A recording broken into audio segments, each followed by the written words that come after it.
All right, here we are with another Saturday Night Live Zoom call, and our very special guest, Nour. Let's start it with some awesome vibration. Oh, great.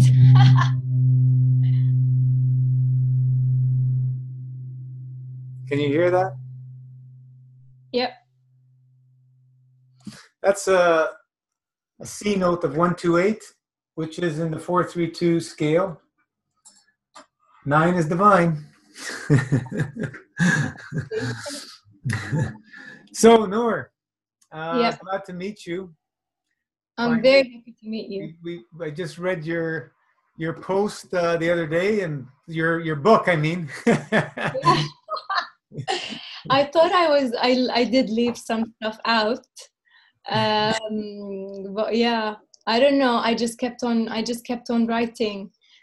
Before, as I mentioned, I didn't know where to start from at the beginning, and I ended up writing what I wrote, typing in what I typed in, and I just sent it. I was like, whatever it is, I'm not gonna like fix it or anything. I fix it just at the beginning so I can have like the thought process that kind of makes sense. And then I was like, just send it. Don't regret anything mentioned there, or just send it and no, let everything. it's awesome when people put in all the little details and stuff. So it gives, inspires and gives people a nice, beautiful picture of what's going on when people go through these lifestyle choices, right?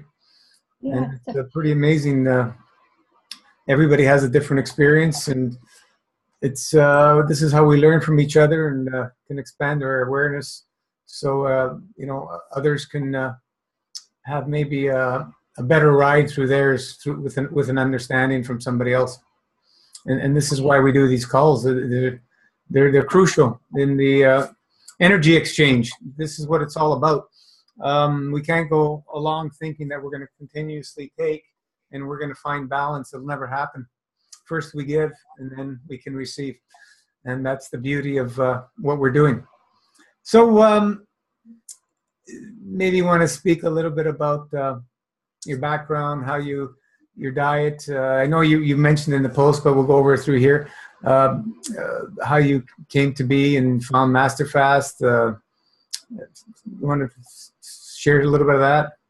Yeah, definitely. When I was young, my diet was very, very bad, to be honest.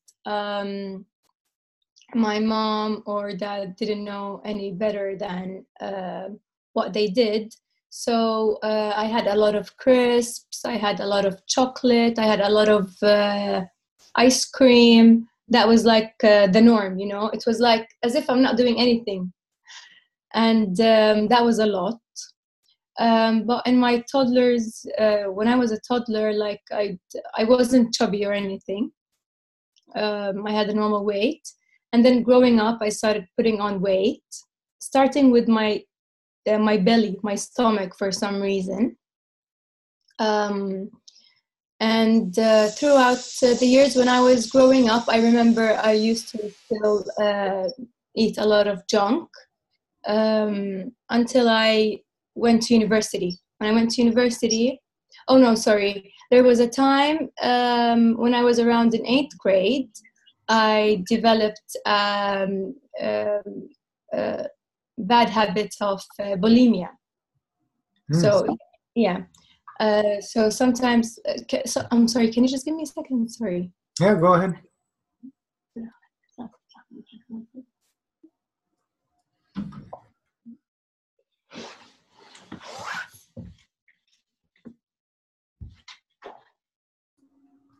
Normal day-to-day family stuff. Nothing unusual.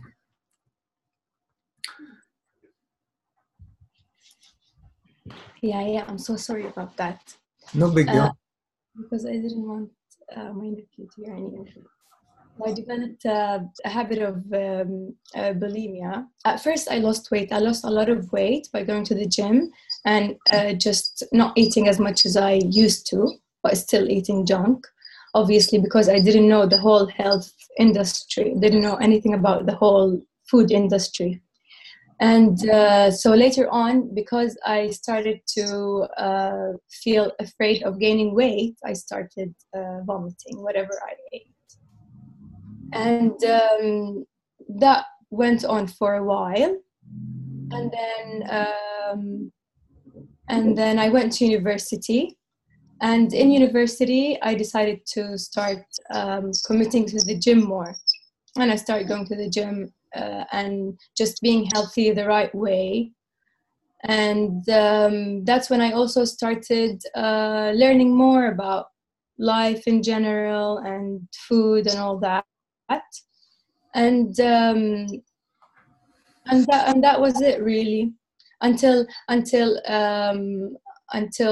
late 2016, when I went through this episode. Sorry, 1 second. Just give me a second. Sorry. حسين حبيبي.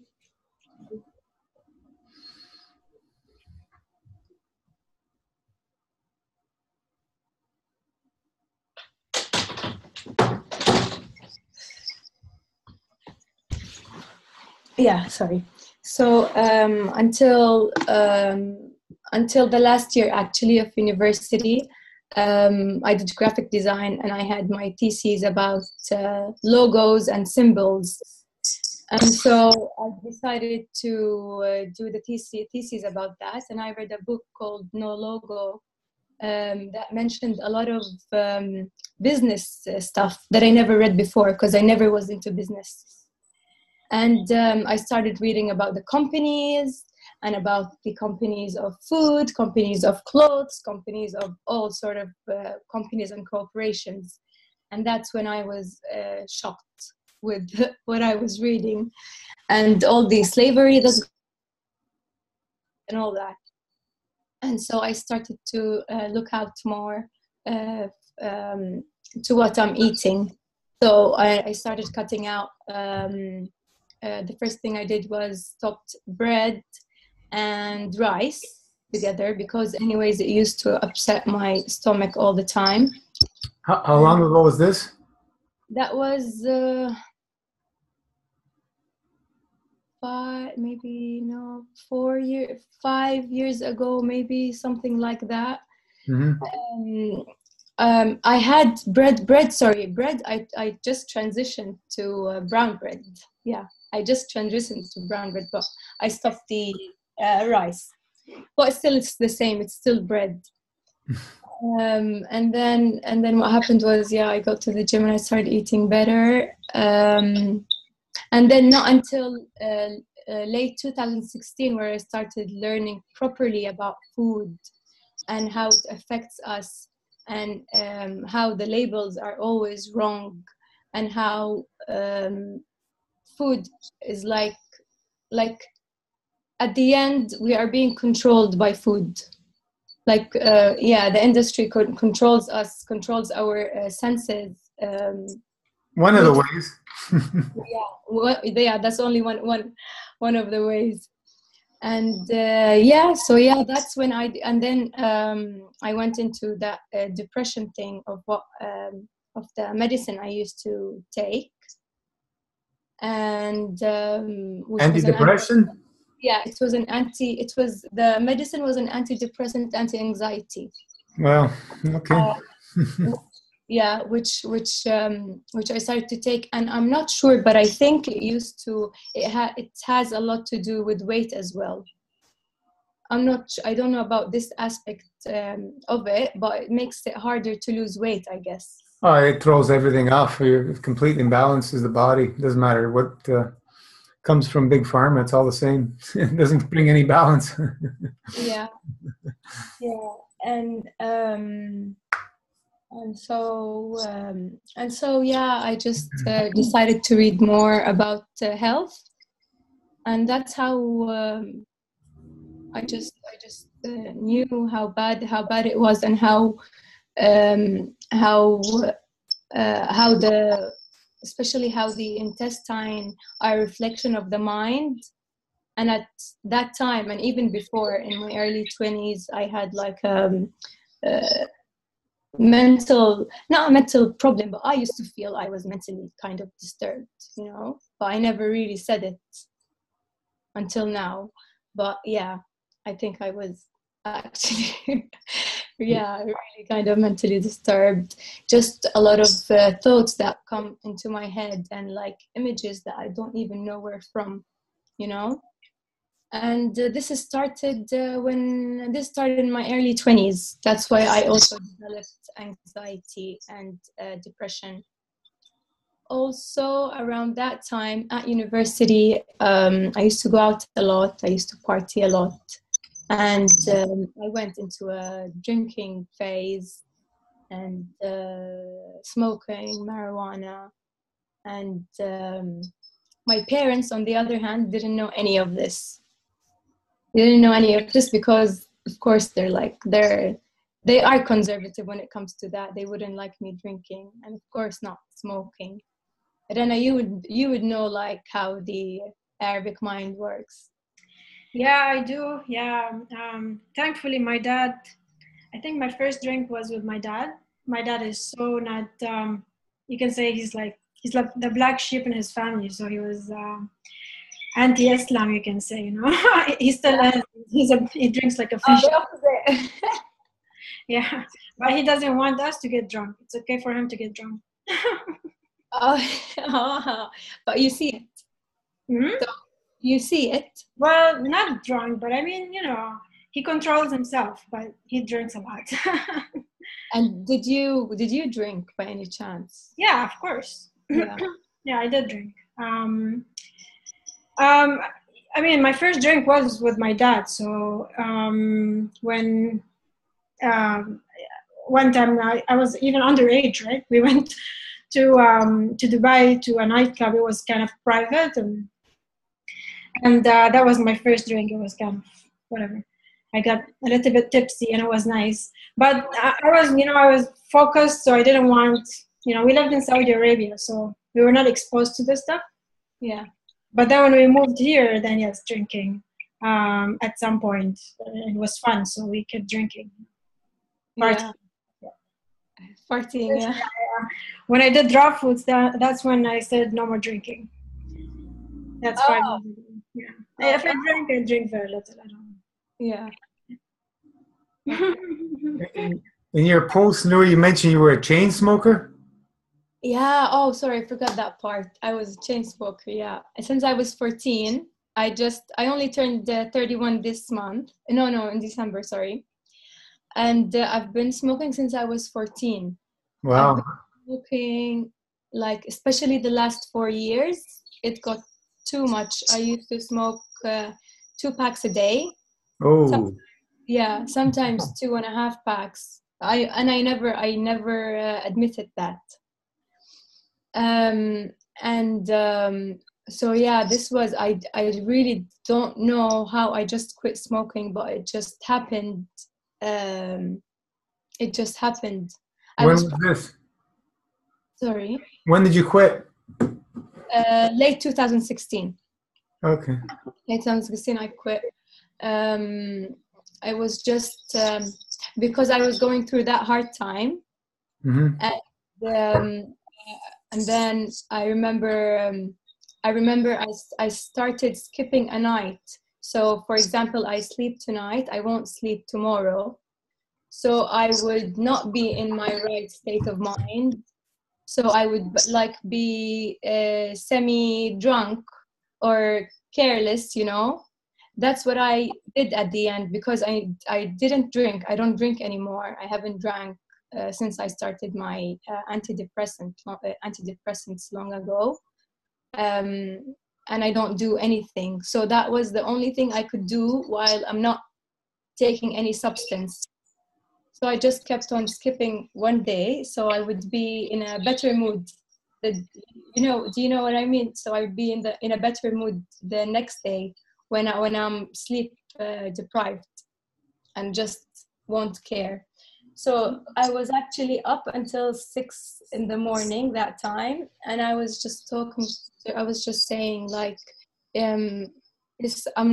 this is the worst that I've been, worst state I've been in. So what would happen if I stopped smoking? I was wondering what would happen if I stopped smoking. And I thought it can't go it can't go any worse. It must be something that's going to take me higher, not the opposite. And just so I did it in a second, and that was it. After it, I actually felt really good. I seriously felt like I had chains and they were gone. Mm-hmm. Another form of enslavement through the corporations that make those things. Yeah, it's unreal. It sounds like a metaphor, but seriously, I felt I was free. I felt I was free, and I felt such a nice feeling directly. As soon as I decided to stop, I felt such a nice feeling in that area, and then I was really happy. And then time passed, and I started getting angry. I started to become an angry person.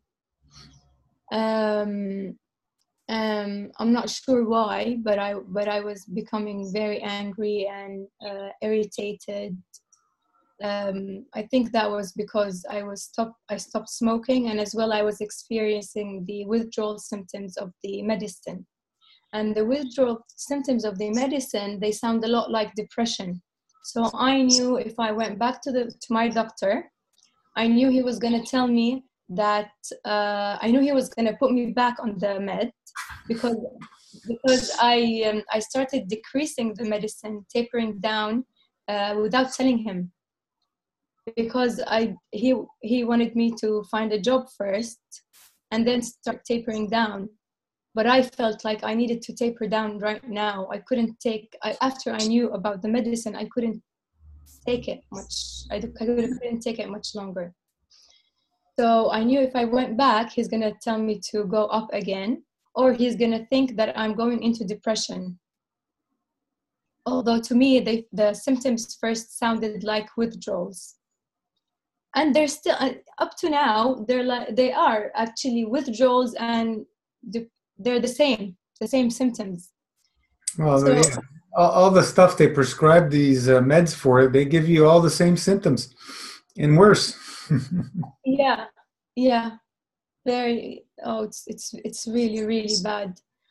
And so one time I actually did go to him when I went from I used to do 3 pills, which is almost 40 g each day. And so I went 40 grams, that is, almost. And I went to him when I went down to half a pill. And he actually said, I want you to go up again to a pill and until you find a job. But then I told him, what about if I find a job and everything will be okay? And I go up to a pill and I find the job and everything's okay. And then, for example, something dramatic happens, and I get sensitive about it, and it affects me. What are you saying? To keep on increasing are you telling me to keep on increasing the dose, and then it's gonna become like a cycle?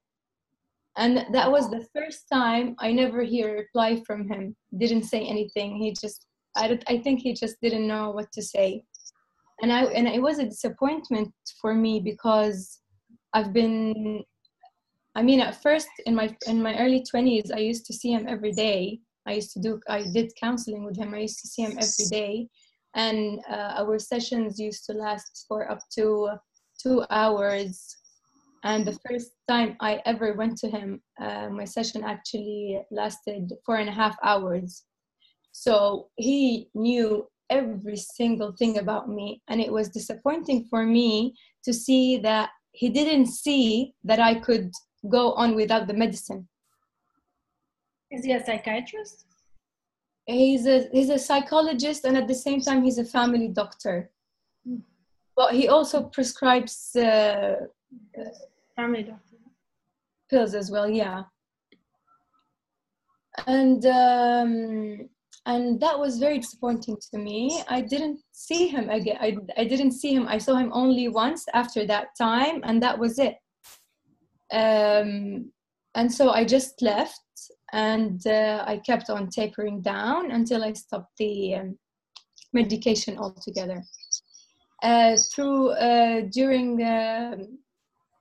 2016, when I was going through all this hard time, my mom used to tell me, like, Nour, if you can't take it, if you can't take whatever you're going through, maybe you should go back and take the medicine. And this was no way to me. Even if I went crazy, I wasn't gonna go back to the meds. How did you learn about so all of a sudden you learned quite a bit about the medicine and then you were alarmed? No. As I said, it all started with my theses, and then time passed by, and then I got to know more into into the conspiracy theory. I got into it a lot. Like, I remember since it was 2009, and it was like magnet to me. So I kept on just learning more about the corporations and the Illuminati and what they do, and the pharmaceutical world and the food. And that's when I started knowing all these things. Until I didn't know a lot like I know now, but that's when I knew, like, something is against. So there is some kind of power against some kind of power. And not until late 2016, when I was in a really bad shape, I was thinking, I'm sure God didn't create me to suffer this way. Why would he create me to suffer this way? Unless maybe he didn't like me, which is impossible, because whoever created you is gonna love you. And I come from my mom is quite religious, and when I was growing up, I wasn't as religious, but with time I started praying more and all that. But it had nothing to do with my mom, because my mom was a little bit strict in that aspect. And so I was just thinking, I had all these kind of mixed thoughts. You know, when you think a lot about life and why we're here and what's happening and what's going to happen and all these things. But when you think about these things and you're older, it's different. I freaked out. I mean, I had a lot of questions when I was young, but when I started thinking and rethinking what I used to think, it felt more real. And that's when I got to a point where I said, there's another truth that I don't know of. And I decided to just start to look into health and food and all that. It started spiritually, and it started with me being introduced to a spiritual discipline. I also lacked discipline growing up. I used to be spoiled, and when I grew up and I realized I'm spoiled, I actually hated it, you know. And I realized I didn't have any kind of proper discipline. If I do something, for example, I won't stick to it, or I would do the easy way out, or just be spoiled, you know. And I really didn't like this character. So I decided with spiritual discipline. I wanted to see how to cure the anger that I had as well. And then I was surprised to know that fasting does something for the body. And then it was very interesting to me to actually know why some religions fast, to know the real truth. Mm-hmm. You know, also because you know, we need to cleanse our bodies. I didn't know that. I only understood that we fast because to feel with poor people, which is true, but there's also more things to it. And so I remember one time my friend, she introduced me to Dr. Sabi long time ago, but I wasn't into it. You know, she told me about him, but I wasn't very much into what he was teaching. And I started watching his lectures as well. After watching his lectures, I realized that the food and the mental state, they have a connection and all that. And I went further into also reading, as I mentioned, Sufi discipline book. I grew up as a Sunni, but I found it way more meaningful, the Sufi way, because it's spiritual, it's more spiritual. It's not just doing. And unfortunately, people nowadays, when it comes to religion, they just don't feel. And it's not that. It's all about the heart. It's not about the brains anymore. That's the conclusion I came to realize. And as well as the vibration that comes from our hearts is way more powerful than the brain. And when you have a lot of negative thoughts, you think the opposite. You think that the brain, it's true that the brain does have control, but I do think that the heart is controls even more. And if I lose my words or something, please remind me or correct me. No, it's okay. You're doing great. We have more brain in our gut than we do in our head. Yeah. And so I started, as I said, I started listening more to his lectures and all that. And I was like, I'm whatever it takes to just once in a lifetime feel normal, or feel just okay, or feel like feel just normal, not to overthink stuff, not to keep on putting my body under stress by eating and then not eating and then eating and then not eating. I just wanted to not have these kind of worries, because life has a deeper meaning as well. It's not just about that. And I just wanted to also build some confidence and start working and helping others. And I couldn't really help anyone unless I helped myself, because I was really helpless. And one thing that was very upsetting for me is not being able to even spend time with my family, or even help in the house in any kind of way, because I'm just in a bad mood all the time, or angry, or moody, or I didn't want to sit or talk or see anyone. And at the same time, like, I knew as a fact, like I just wanted to spend time with my parents, especially that I've been I lived here in the UK for almost for 10 years. I lived here, and I was away. I used to just go and visit them in the holidays, and I just felt like I missed a lot of time with them. And so Where are you from? Jordan. I'm from Jordan, from the Middle East. Mm-hmm.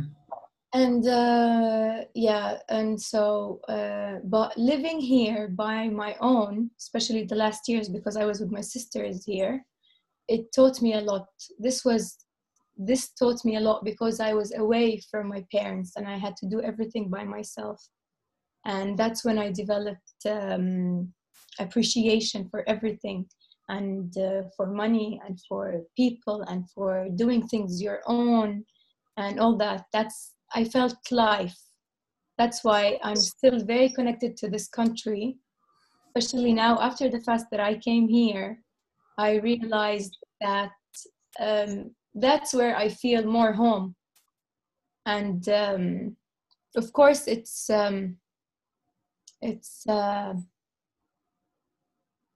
I mean, I feel like Jordan is home as well, but for some reason, You feel so much.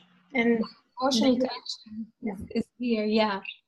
And it's also because a lot of things, like I can say, like the culture is different. People are more relaxed in here. You're not criticized. You're free. So it's that's why. And I just realized why it took me a lot of time to get used to Jordan when I went back home. It took me a lot of time to get used to it. And even when I went through my tough time, the first thought I had was I want to travel back to London, but I just made it a point not to, and to face what I was going through at home. And at home at that time as well, the atmosphere was bad. There's always a lot of yelling at home, and it's always very noisy. And my nephew and my sister as well, they live with us at home, and he's young, and you know how they play all the time and all that. And at the same time, because I lived here on my own for a long time, I couldn't take this chaotic life. And yeah, and that's it about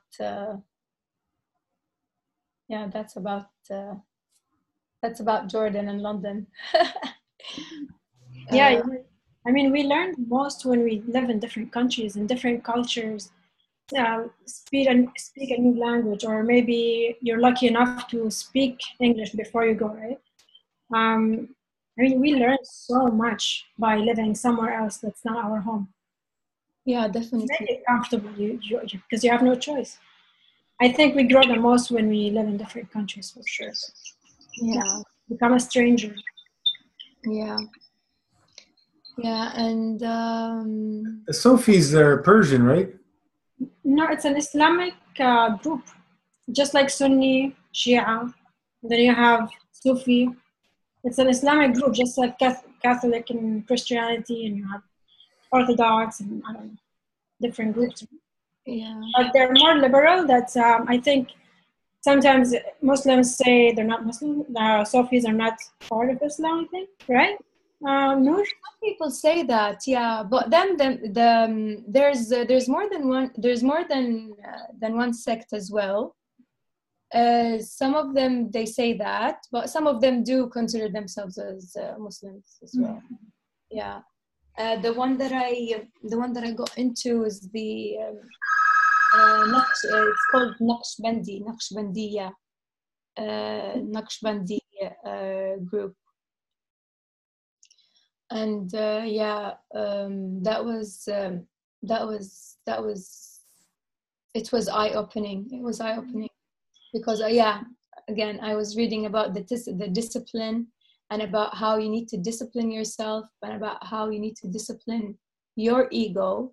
Mm-hmm. And the way your ego is disciplined properly is by food, and is by not eating whatever you desire, and it's about leaving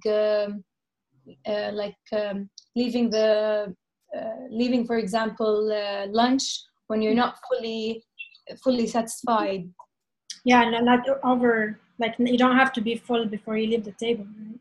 Yeah, and I just never made this connection, like eating and the ego, and what I was like, what, like you see a lot of people who are very religious but overweight, and I start thinking, why?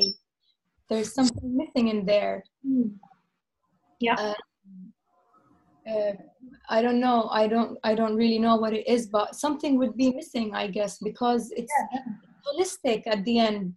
It's everything. Yeah, I mean, if people who are, I think there are people who are, you can say religious, but they're very spiritual. Like I've seen, for example, Muslims. My best friend in Saudi Arabia, Saudi, she's basically every Monday and every Thursday she fasts. And of course you have Ramadan, but every Monday, every Thursday she dry fasts. And when she breaks her fast, she eats, the dates, maybe coffee or tea or something, but very little, very minimum.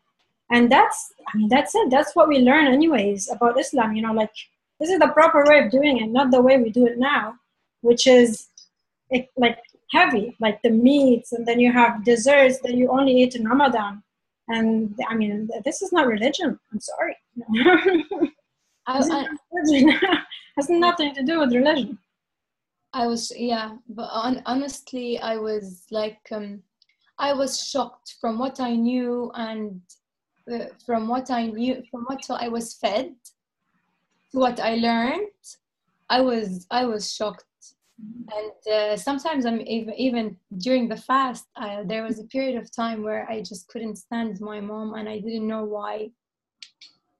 And she sensed that. She's like, "What's wrong with you? You're not like before. You don't sit with me. You don't talk to me. Blah blah blah." And at the same time, I was figuring it out myself. But I guess it has to do with this thing. It's like I was. I don't have this kind of thinking anymore, but I was telling myself, like, why didn't my mom show me this aspect of religion? Why did she show me the other aspect of religion? There's a very huge difference between worshipping out of fear and worshipping out of love. And you need to worship always out of love. It has to be out of love all the time. And in the beginning, for me, it was first out of fear, and that was why. And so and then I got to know the other aspect of it, the emotional aspect of it. We are all one. The love, forgiveness, all these things, and it just felt right. It felt right, like when your whole body just tells you this thing is true and this thing is right without any kind of like hesitation. And that's the way I felt. So Hi, Habibi. He wants to learn. when did you come across MFS? Yeah, and then the master fast system. I went. So I decided to, after I listened to Dr. Sabi's lectures over and over again, I decided to start taking his pills. And when herbs. His herbs. Yeah. God rest his soul. They got rid of him too. Yeah. And when I wanted to order his herbs and see from where and all that, I realized that he passed away. And I was shocked because it was late 2016 as well. So he only passed away, 2 maybe months ago, since I decided to take his herbs. And so I ordered his herbs and I started taking them alongside his food list. And his food list contained grains. It contained nuts as well and seeds. So I started actually having grains that I didn't really have before, because as I said, I stopped the rice. I was only having brown bread, and but still I was also eating dairy, and I was having chicken as well as seafood, but I never liked red meat. So I decided to stop these and to go on with his list and herbs. And the first month I was still the same. Nothing really, like nothing changed a lot. Maybe just more comfortable, in my body, but no major change. And then I decided to go on a fast because he was the way he was. He used to be obese. He said he couldn't tie the lace of his shoe. And he said that he went on a fast for 92 days, I guess it was, and he was cured from everything. And I was like, that's it, I'm gonna do it. I was gonna do whatever it took, because it was either I don't want to be here anymore, or I need to do something about it. And so I started the fast. First day, I started off with only 3 days. That's what I had in mind, 3 days, and I did 3 days, and I felt it was good. I'm not that hungry. Things are fine, but I spent almost 2017 alone, almost, because that's just the way I felt. I didn't want to see or communicate with anyone, because I knew my negative energy was too strong. I didn't want to affect anyone, and at the same time I didn't want to get affected by others' energies. I wanted to sort out what was going on. And so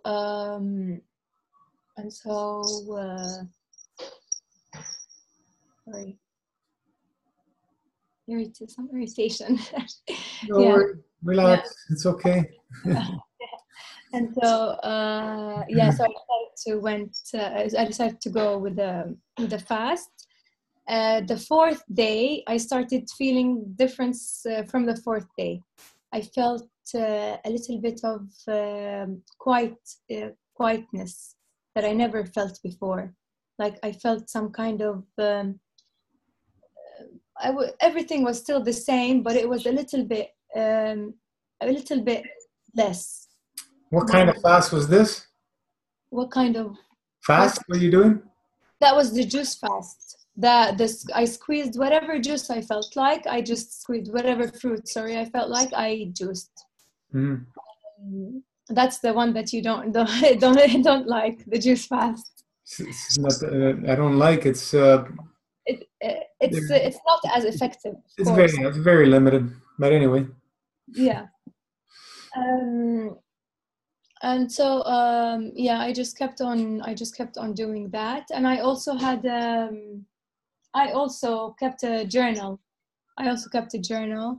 And I just wrote everything I felt. And this time I just kept on listening to his lectures. I was brainwashing myself with his lectures, brainwashing. And then at the middle, almost at the end or at the middle, I'm not really sure, I was thinking, okay, now I know what to do, but when do I know when to stop? How do I know if it's working or if it's not? I was just asking myself these questions, and just out of the blue, I see Dr. Morse's video on YouTube. And I remember, like, the way he looked familiar, but I just, sorry, 1 second.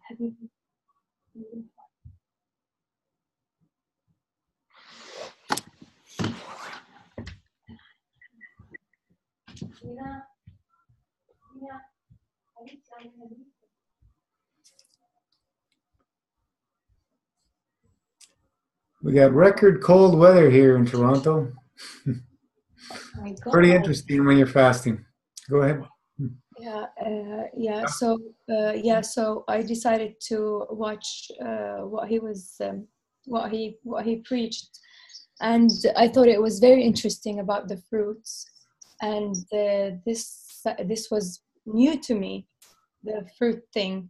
And there are people who only eat fruits, and there are people who are raw. That was all new.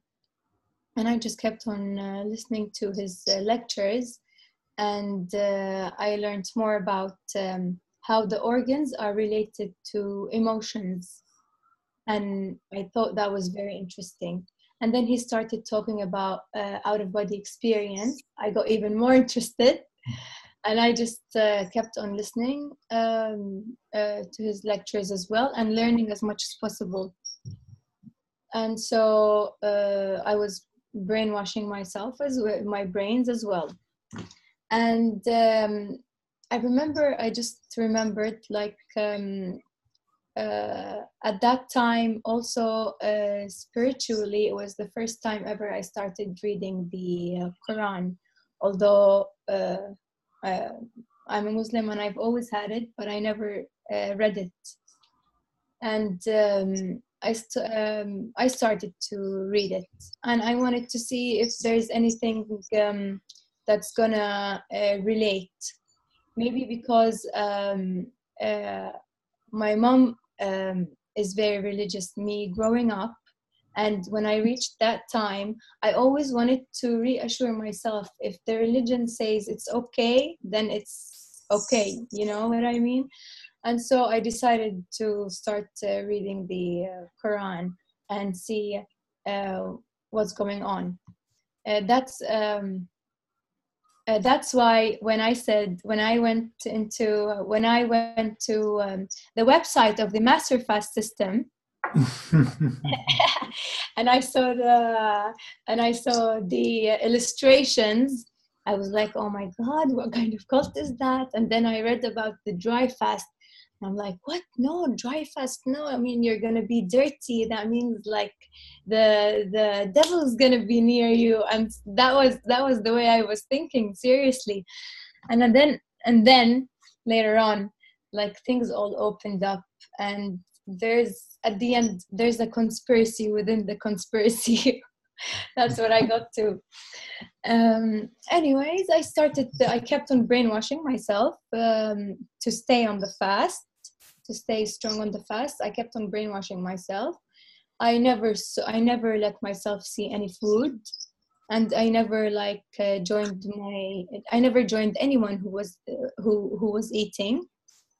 All I was doing was getting fruits and squeezing the fruits and drinking the fruits, and learning and educating myself and brainwashing myself. And then how much were you drinking a day? Were really hard.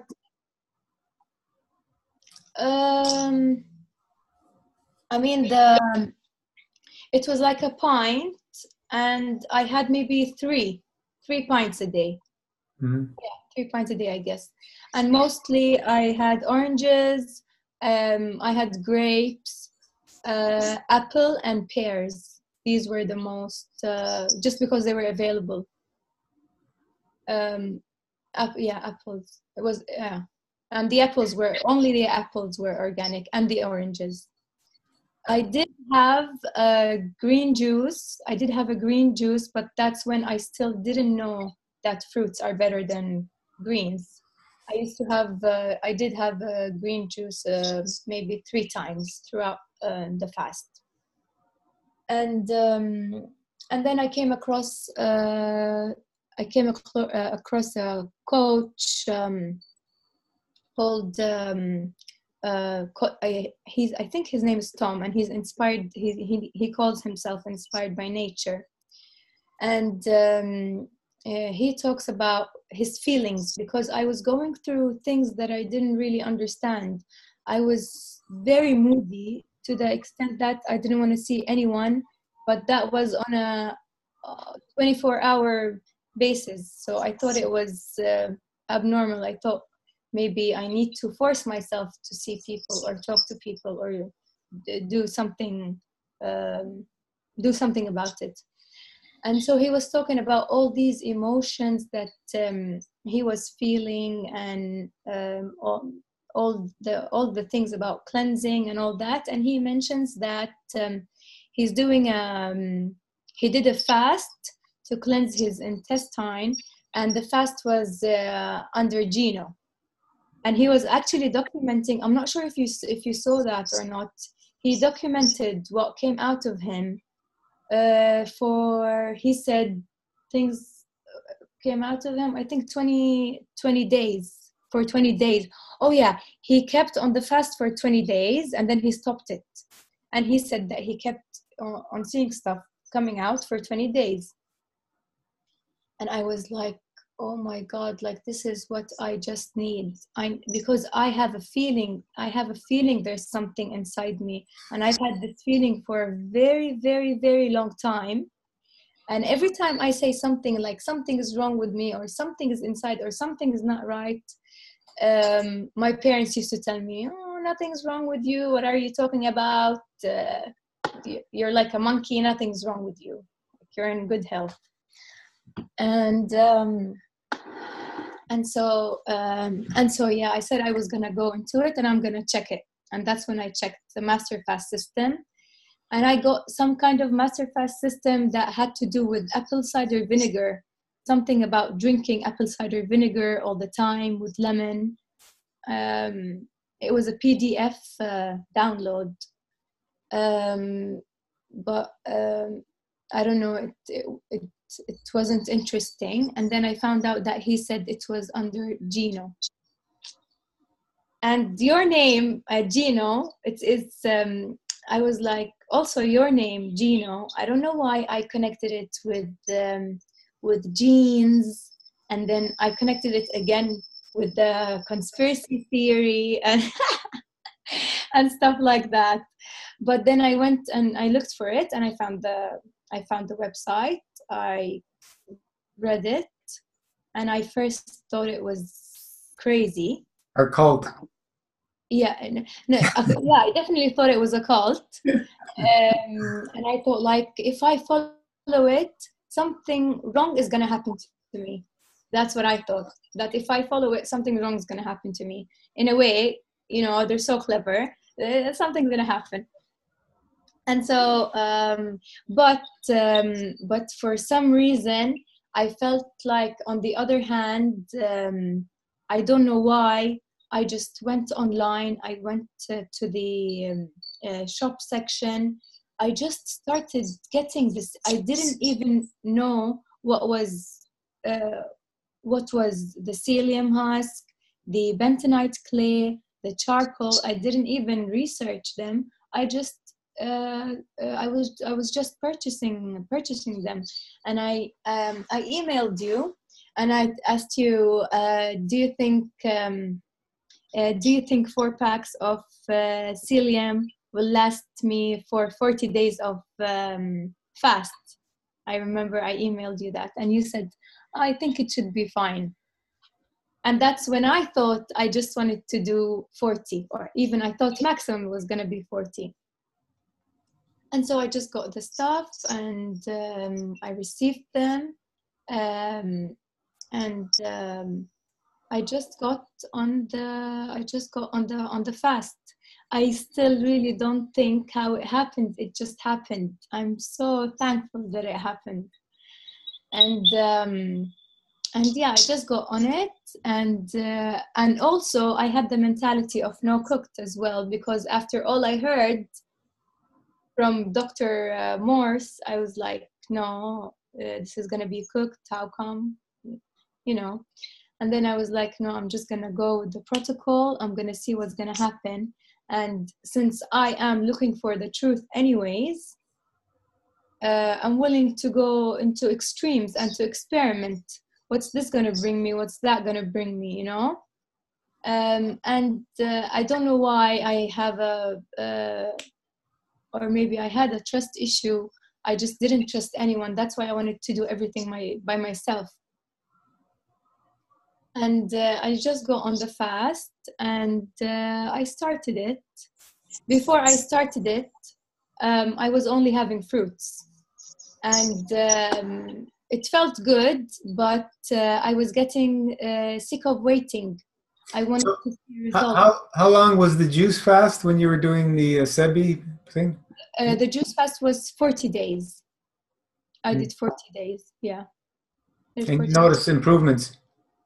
I did notice improvement. Yeah, definitely. I noticed a lot of improvements, but it was mostly on the spiritual side. It was mostly on the spiritual side. My mental state was okay. Still, it wasn't as clear. But it was better. A little bit quiet, more quiet than the usual. And that you ended that. When was that? When you ended? Ended. It was roughly March. This year? No. I mean, sorry, 2017. Yeah, March 2017. Okay. I'm confused. We're in 2018. Well, I started the fast February, yeah, and I finished it March. March, yeah, and end of March. I finished that, yeah. And physically, I've lost weight, but not drastically, not a drastic weight like I did on the master fast system. No, it's not. It doesn't compare. Any Yeah. lung detoxing from the smoking? No, I'm still waiting for that. No, I didn't get any lung detox, but I just remembered on day 40, after day 40, I got a cold. I got a cleansing reaction, which was good. I got the sinus all over again because I used to suffer a lot from sinus. I got the sinus and all that, and then I traveled. So I also stopped this process because the weather changed. I went to Dubai that time, and it was very hot, and the cleansing process for some reason stopped. Yeah, and then the cleansing, as in, I mean the detox symptoms. Healing, not the crisis, but the healing crisis stopped. And yeah, what did you ask me about? What did you ask me about? How many? Yeah, when did you end the juice fast, and then you started the master fast later that year? Yeah, so the master fast later that year. Yeah, so it was a lot of spiritual shifts, but also I kind of put more effort into it spiritually, so I can see where they're coming from. And and so later on, I didn't lose as much weight, and I kept going like I learned, and I kept. I started with the fruits. And you broke the juice fast, you mean? Yeah. I kept eating fruits, and my parents kept on telling me, "Why are you eating only fruits? You need the protein. You need the protein. Where are you getting? I don't know what from." Oh, that was too much because I wanted to spend time with them. Like during lunch, I'll bring my mango and sit with them, and they would start telling me all these things. And it was also hard on me because I can see everything in front of me, like they're eating and all that, but they were still nagging a lot. And I was telling them, like, I'm doing this for myself. You don't know, because I'm not the kind of person that keeps on saying I feel this and I feel that. I don't say anything. So they didn't know anything. They didn't know what was going on mentally. They didn't know what was going on with me spiritually or anything. Yeah, a lot of people don't look at fruit as food. Yeah, definitely not. And also what happened was, with the years, is I think the primary food became secondary, and the secondary became primary, because usually we eat fruits as a dessert. Yeah, usually, like that's the norm, which is very bad, especially after knowing about the fermentation and all that. Yeah. And so I kept on the fruits, and then I decided to go into the fast, and I went and I got myself a liter, and of course during all that I've been brainwashing myself. For example, if I had any kind of a negative thought, I would quickly just say the opposite, or just either like ignore it or just say the opposite. For example, oh my God, like one of the simplest things, like my sister is irritating me, I would say no.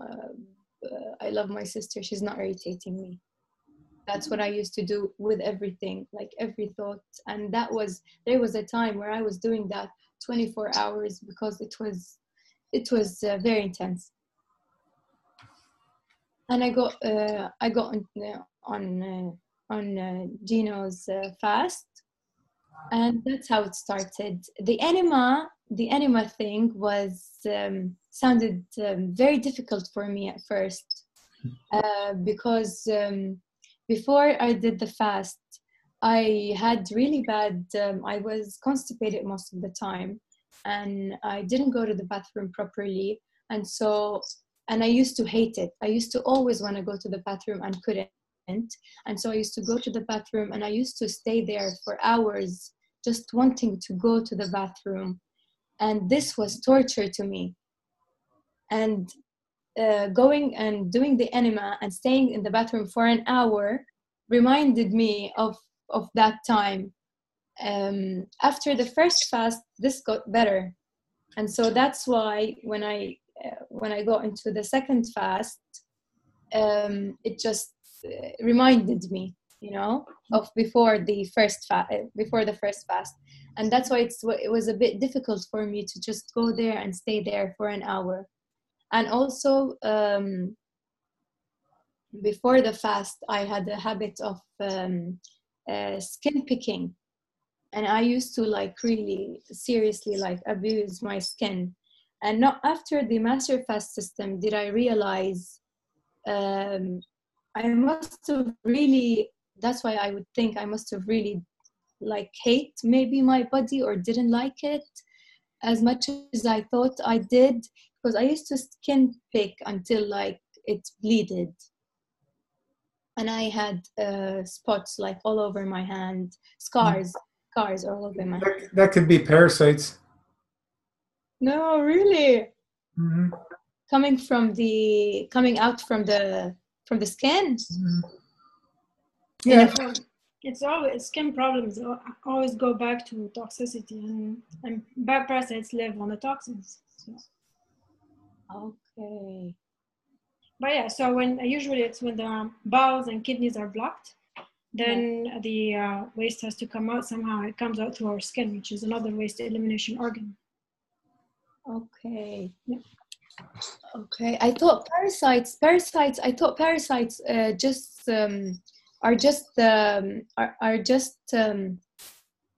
things that would live in the not things, but creatures that would live in the intestine. They're from head to toe. There's all types. There's infinite different ones, microscopic to long worms to tapeworm. There's all kinds. Flukes. Yeah.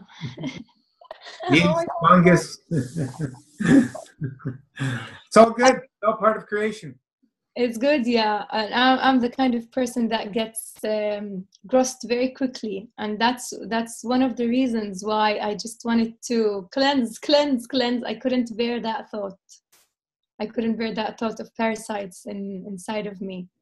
Yeah, teeth grinding, nail biting, just irritable. There've been many symptoms that could be from parasites, nervous, so on and so forth. All kinds of symptoms. These are actually, these were one of my first symptoms, especially the nail biting. It was one of my first symptoms that I felt when I was in my early 20s, when I started developing the anxiety. Yeah, there's Jeffrey wrote, there's a YouTube video of a team of doctors pulling one out of a boy's eye, but it was a fruit bug. Worm. Yeah, there's all kinds on the internet. Yeah, and that was just another reason to keep me strong on that new lifestyle. Yeah, so the skin picking stopped? Yeah, skin picking stopped. How long did that take? It stopped maybe, I'm not really sure, but it could be in between the period of the first and second fast. Mm-hmm. I did have a couple of days of skin picking during the master fast system, and I thought that was the end of it, and it was really the end of it.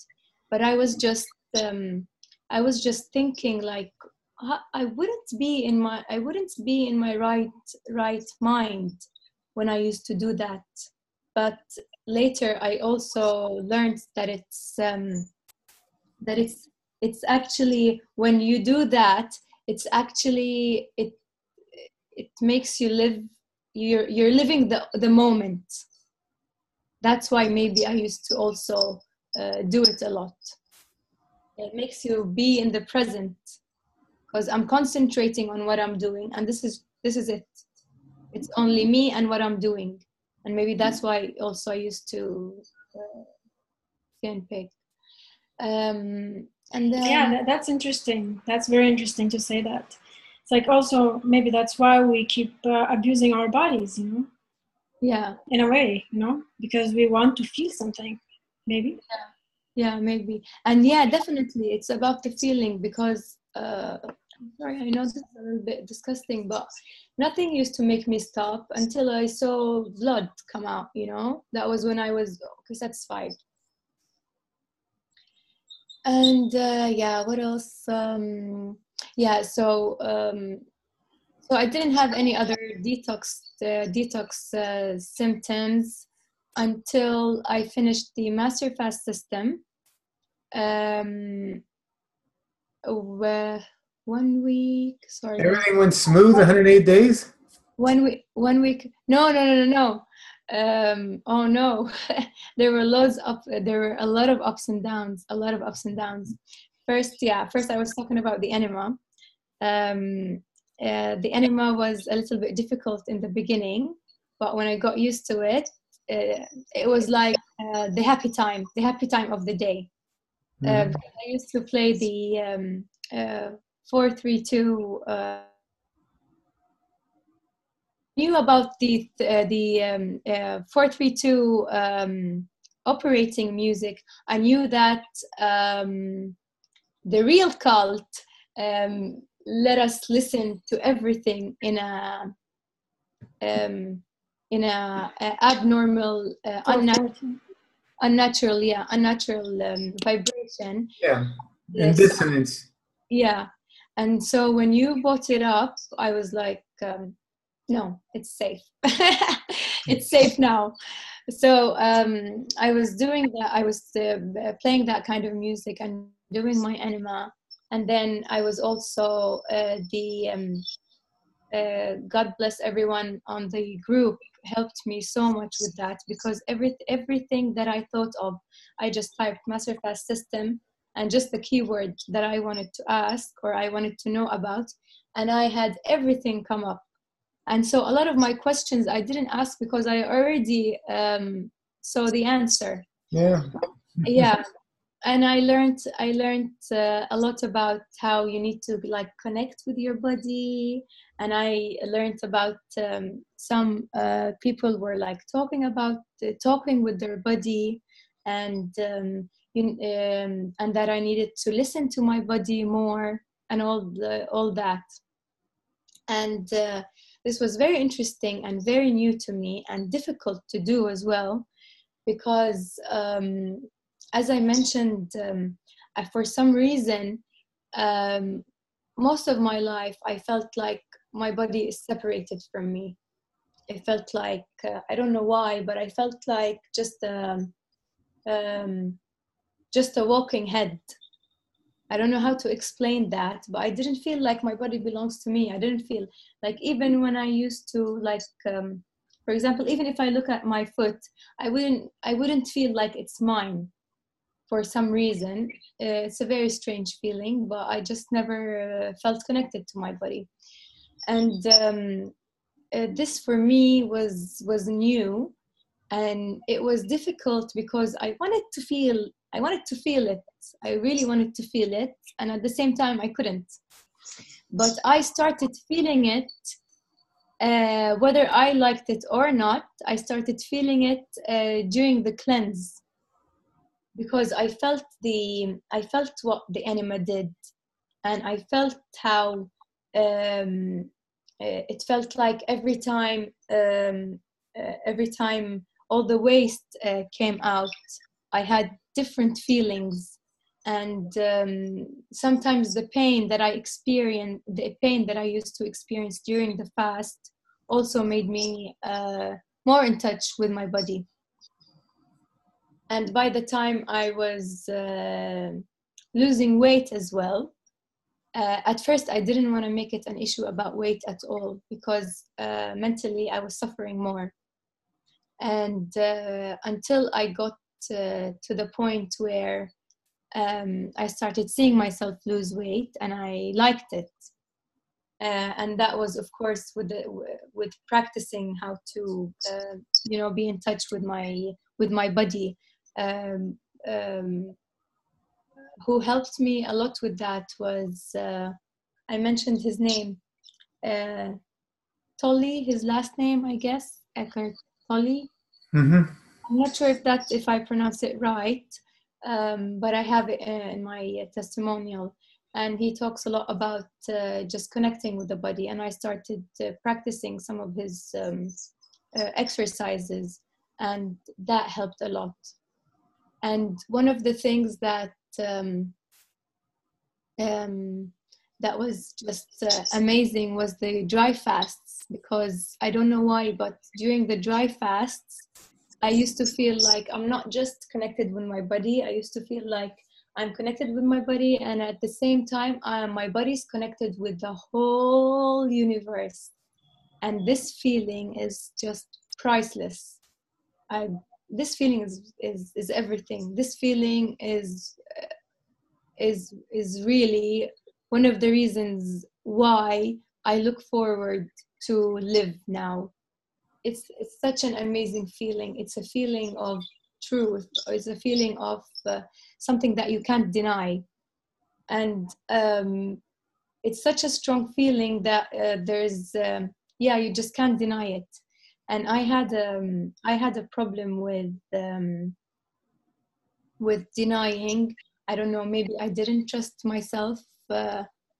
Maybe I'm still learning actually to trust myself, because before, when I used to feel things spiritually, or when I used to, for example, feel anything that's spiritual, I used to always, for some reason, a thought would follow of this is all in your head. This is all in your head. So I developed something which is not to trust myself. So I never knew if what I was feeling was the truth, or if it was just in my head.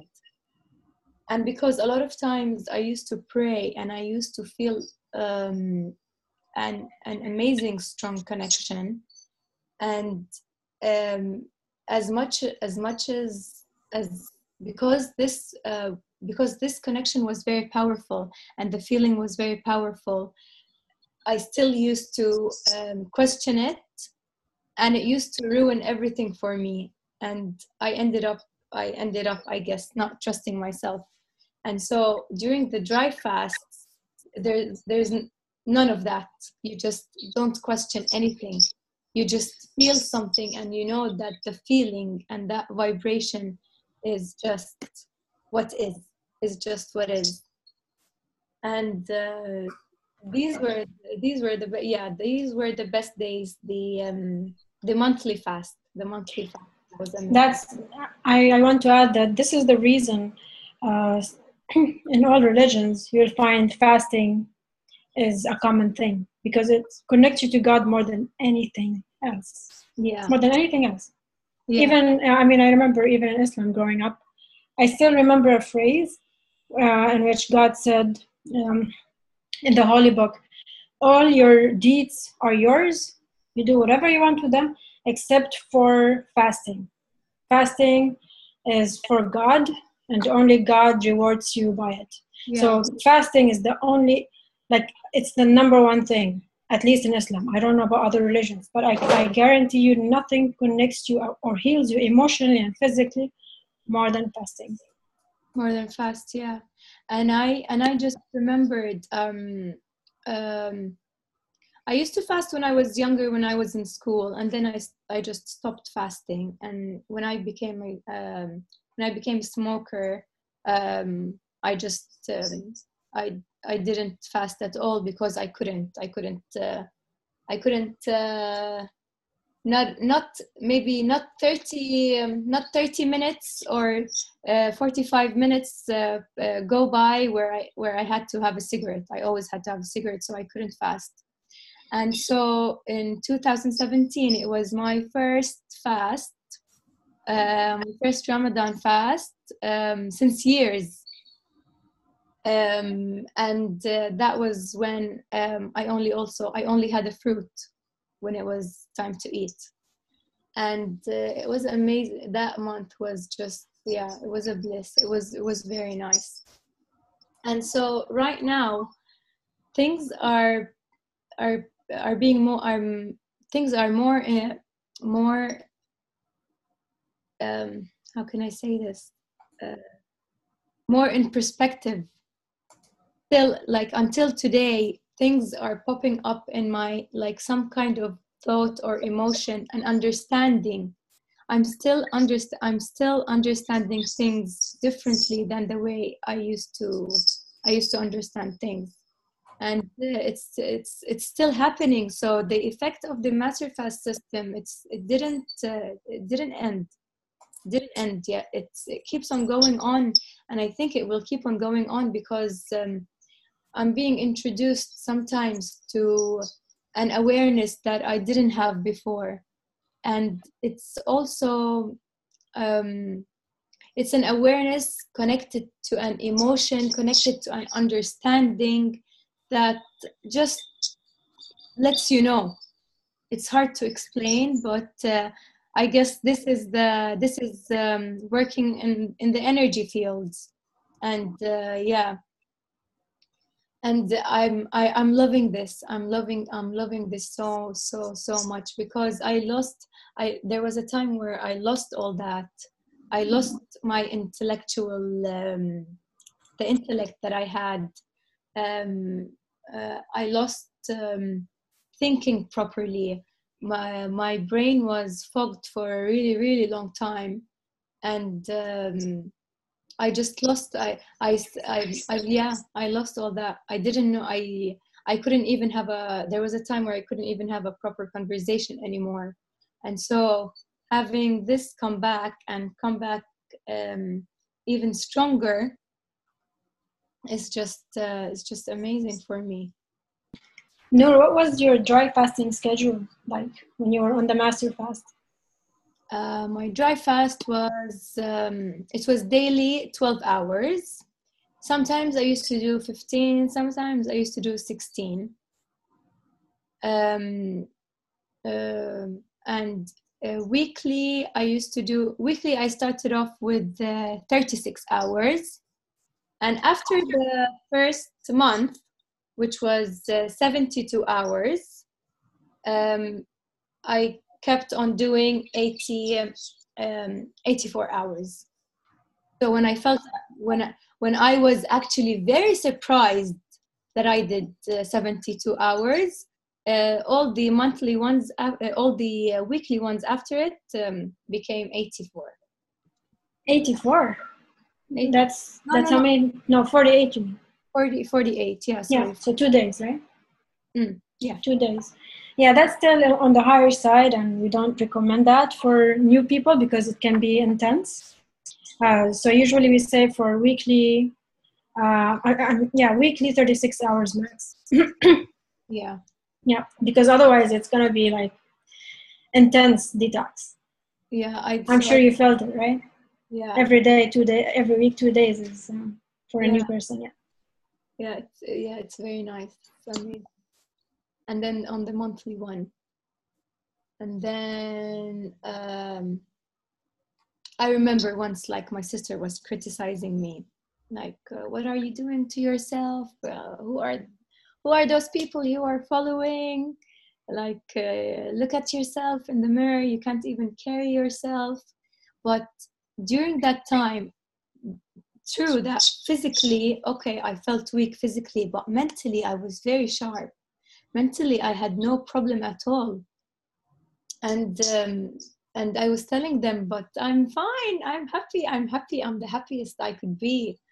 I had a lot of talks with my mom weekly. That was on a weekly basis. My mom is like, Mama, at least you. At the end, she was like, I'm so worried. You know, you're gonna make me. I'm so worried. You're gonna make me cry. Like, what's gonna happen to you? And I'm like, Mom, in the word when I was feeling really, really, really, really, really bad, I didn't say anything about it, and no one came to me, and I lived and I was doing fine. And now I'm seriously happy, and I'm looking forward to live. For the first time in my life, I see hope, and I see the light at the end of the tunnel, and I seriously want to live for health, and I want to live to be healthy, and I want health to make me live. And you're telling me to stop what I'm doing. I told her, please, if you love me, like just like you're saying, and you're afraid for me and my health, just let me do it and let me be. And at that time, unfortunately, my mom, she doesn't take really good care of her health, of herself, and she has a lot of in her family there are a lot of obese. There's obesity in her family, and most of them they ended up unfortunately with operations to make the belly smaller, or to make the inside of the stomach less, you know, by cutting it and doing that operation and all that. And but it's only because they seriously don't know any better. But anyways, she has this in her family, and I was always telling her, like, Mama, I don't want to end up like what I see from your end, and so please let me be and let me do that. And so I realized that at this time, when she was very afraid for me, she was doing research herself, because she wanted to know what I was going through, and she wanted to know what was happening to me, and she was looking at stuff and researching, and so I thought that was really good, because she started sending me what's healthy and what's not. And so I thought that was good for her, you know. And I kept on going on with the fast, and yeah, I just kept on going on. I took it day by day. I took it day by day until I reached 40, and then I decided I want to continue, because when I reached 40, I felt like it was just beginning. To be honest, I felt like it was just beginning. My body was seriously releasing. After 40, before 40, I always thought it was just the celium and nothing else. And then I realized that it's not just the celium. Definitely, it's not just the celium. And I continued. I said I was gonna continue, and that's it. I said I was gonna, whatever I'm gonna hear, or any kind of criticism, I'm just gonna go with it, and, you know, keep going. Because I at the beginning my mom did influence me a little bit. I used to, like, whatever she told me, I used to think about twice. But then I realized that no, you know, that's the negative energy. That's the negative energy that doesn't want me to go forward. And so I just decided. Well, yeah, they're speaking through ignorance. They have no clue what we're doing. Yeah. They just don't know. So for them, it's fear. Yeah, fear, definitely fear. How much weight did you start at, and how much weight did you end up being at the end? When I first started, I didn't weigh myself at all, but I remember weighing myself 1 week before, and that was 55, 56. Kilos? And then, yeah, kilos. 56 kilos, and then I used to weigh myself each month. And every time I used to go and weigh myself, it was like I'm doing something wrong, you know. I didn't wanna, because I always thought I'm gonna find my mom. I'm gonna go out of the bathroom. I'm gonna find my mom, and she's gonna ask me, how much do you weigh, you know. I used to do it real quick. Every month I used to do it. I have them written down somewhere. I think I was losing 4 to 5 kilos each month. 4 kilos, 4.5 kilos each month. That would be it. Because I started off with around 55, 56, and I ended with 41. And then when I ended with 41 and I started with the green juices, I weighed myself a week after because I wanted to see what's the green juice gonna do on its own. And I weighed 43. So you stayed on green juices only for a week? No, I stayed for 2 weeks on green juices. Wow, after 108? Yeah, 2 weeks. I did 2 weeks of everything instead of one. Were you eating or just green juices? No, just green juices. Oh, okay. Yeah, I later realized that it's a mini. It's one of the minis, new mini fasts, right? It's the green juice. It's just when you do green juice, it just slows everything right down, and it helps ground people. Some people really need a feel for more mineral because the greens have more minerals. So, go for the green juices. Did you enjoy them, Nour? Did you enjoy the green juice? Because some people don't like it. For me, honestly, I was fine even if I didn't start with the green juices. But I don't know why, for some reason, I felt like I had to. I don't know why. I felt like I had to do the green juices. I did a liter daily. I did enjoy it. I did enjoy it. What? At the beginning more than at the end. What did you put in the green juices? Everything I could. I put cucumbers, lemon, cilantro, parsley, what's it called? Yeah, all the leafy greens, but nothing solid. All the leafy greens, and I had a liter for 2 weeks, and then I decided to do the green juice and the with fruits, green juice and fruits, and I did that for 2 weeks as well. And then I traveled. Sorry, I did 2 weeks. Yeah, when I traveled, that was when the fruit time started. So I started fruits here. I stopped green juice because I don't have a juicer. So fruits. I did only fruits, and just only recently I had a salad. The salad was a very bad experience, to be honest. Bad? Yeah, it was a bad experience, the salad. After I had, first of all, because I don't know the portion. I don't know how much do I have to eat, right? So I made it look like one portion, but I think it was too much. And I put lettuce in it, and I put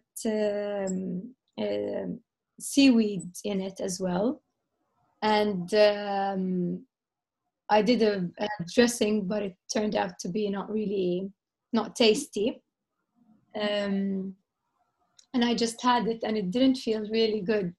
It felt like it's taking me a lot of time to chew, and at the same time I just didn't like the way it tastes, maybe because it didn't taste really nice.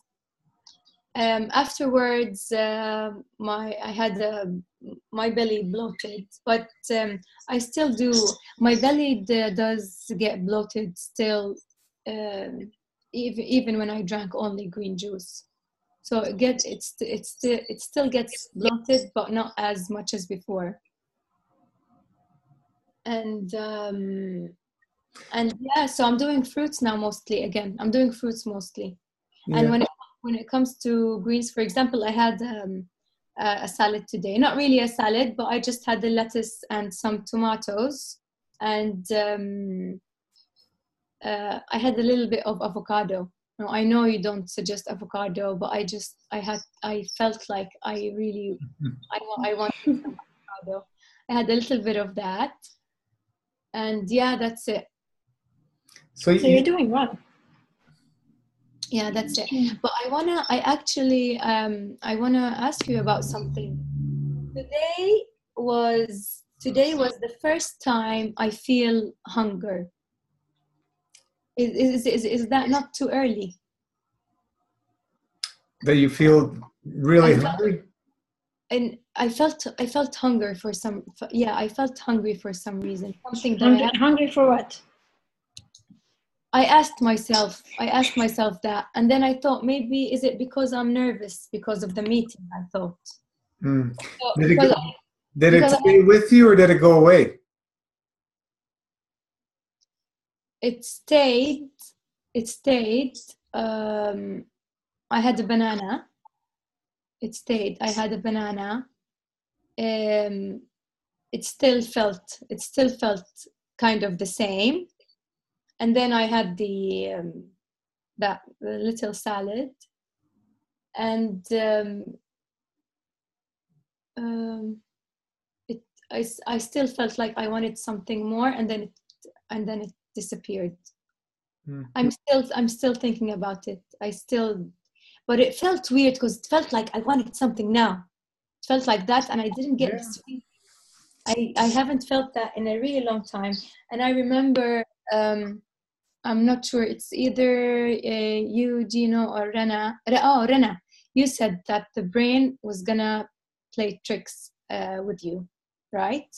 Yeah, we put it in the protocol. Yeah, and I definitely.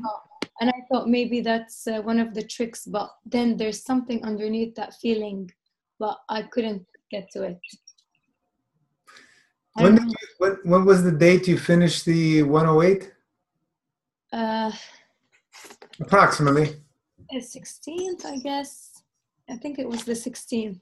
Of December? No, 16th of, November. Oh, November. Okay. Not too long ago. Yeah. It was November. And yeah.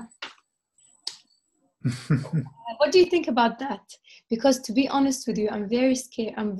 After I've lost all this weight, to be honest, I love it. I'm loving it.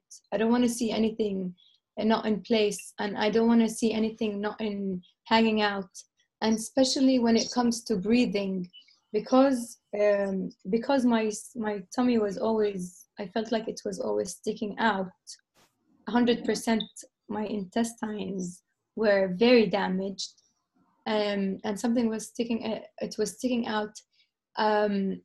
It used to prevent me from breathing. I wouldn't take a deep breath because I knew that my tummy is gonna stick out even more, and I didn't want that. It's yeah. When your GI tract's full, it's tough to get any real breath in. It's the colon is known as the third lung, and it's when if you can't breathe, do an enema, you'll start breathing properly, and you'll get yourself feel oxygenated. They're related to each other. But when you're distended out there, it's just the organs and glands are plugged up, related to thyroid mostly for connective tissues and stuff like that. Also liver is involved. And once you clean everything out, everything starts tightening up, and then it goes where it's supposed to go. Yeah, and I think you do feel the oxygen in your body, and that's where you feel more connected to your body as well, and more connected to everything else. Yeah. Did you do? Mm-hmm. Did you do some Buteyko breathing during your masterclass? The one nose, yeah. Well, that was amazing.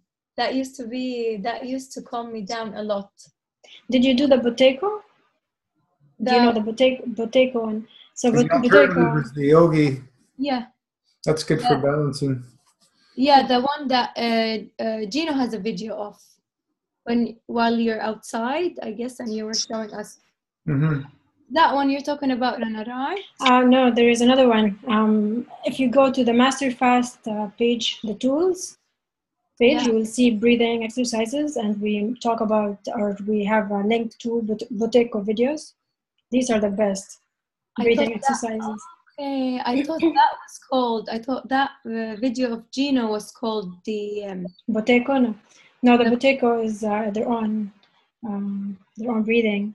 Yeah. It's basically about breathing less. It's about breathing less, and you will find it much more efficient when you're. I was gonna ask you because it's much more efficient, especially when we're dry fasting. Not even when we're drinking. When we're dry fasting, that's when it works the best. Yeah. So practice it. So now you know. I haven't. No. Oh, that's new. Look it up. Yeah. Definitely. Yeah, I will definitely. All right. Thank you for letting me know. About breathing less. Yeah, about breathing less. How is it? How is it the way it's supposed to be? Well, our body's continuously manufacturing CO2, and our body doesn't produce any waste. Mainstream science says it's waste that's coming out. Our body doesn't make waste. It makes it because it's essential for our physicality to exist. And if we breathe too much, you get rid of all the CO2 out of your body, and oxygen utilization and energy transfer goes way down. So we breathe less, CO2 goes up, builds up in the body, and energy transfer starts working properly, and oxygen utilization and everything else starts working better. The less you breathe, the longer you live. The less you eat, the longer you live. These are basic, common sense, known facts that even mainstream science has done studies. Mouth breathers never be healthy. Oh yeah, I've seen a video of you talking about always keeping the mouth closed. What about? I wanted to ask you. What about during working out? Never breathe. Always breathe through your nose. Always, no matter what. It'll take time. It'll feel like you're suffocating, and that's good because you're building your CO2 and you're getting oxygen into your and energy transfer. It takes time to master it, and I don't know how long. Everybody will be different, but it could be months or years. But you'll feel like you're suffocating, and then you're doing it right. So not even exhale through the mouth. Nose in and out. Yeah. Little breath, as little as you need, or as much as you need. But minimal. You're trying to take in minimal breath. The healthier people will breathe less, and not through the mouth. Always nasal. So as you practice Boteco, your sinuses would get clearer. I remember every time I did it, I would have to go and blow my nose. It clears the sinuses. Yeah. So with time, the reason we breathe through the mouth sometimes is because we blocked up the sinuses, right? We can't breathe. So as you practice, they become clearer and clearer. Mm-hmm. And I mean, it's detoxing in many ways. It's like, okay, breathing less is like eating less. I mean, you can't even, it's a lot of benefits, It's hard to go, we can't cover everything, but it's very similar. People who just start doing the Boteco, they start going through detoxification healing reaction symptoms, just changing the breathing. That's how powerful. Wow, I'm gonna do that as soon as possible tomorrow. I'll be practicing it tomorrow. You asked me earlier about the if any kind of cleansing. I had any kind of cleansing reaction. I'm not sure. Maybe it's because of probably associated, but it's maybe mainly the fast. But because I came here, and here the weather is so much colder than back in Jordan, I had a sore throat a week ago. It just actually started getting better. Yesterday, I didn't have a proper voice, and I've been coughing mucus. So that's the only thing that happened when it comes to healing. Yeah. And yeah. The lungs, like you're just starting basically.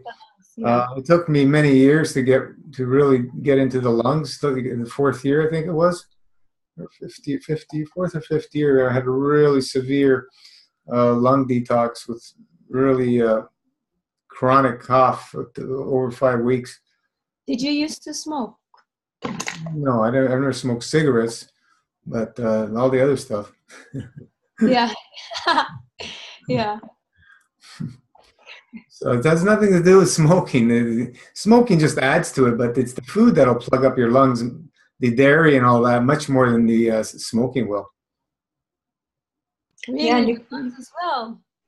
Would they interfere with food interfere with the lungs? Oh, big Of time. course. I just said earlier, your colon is your third lung.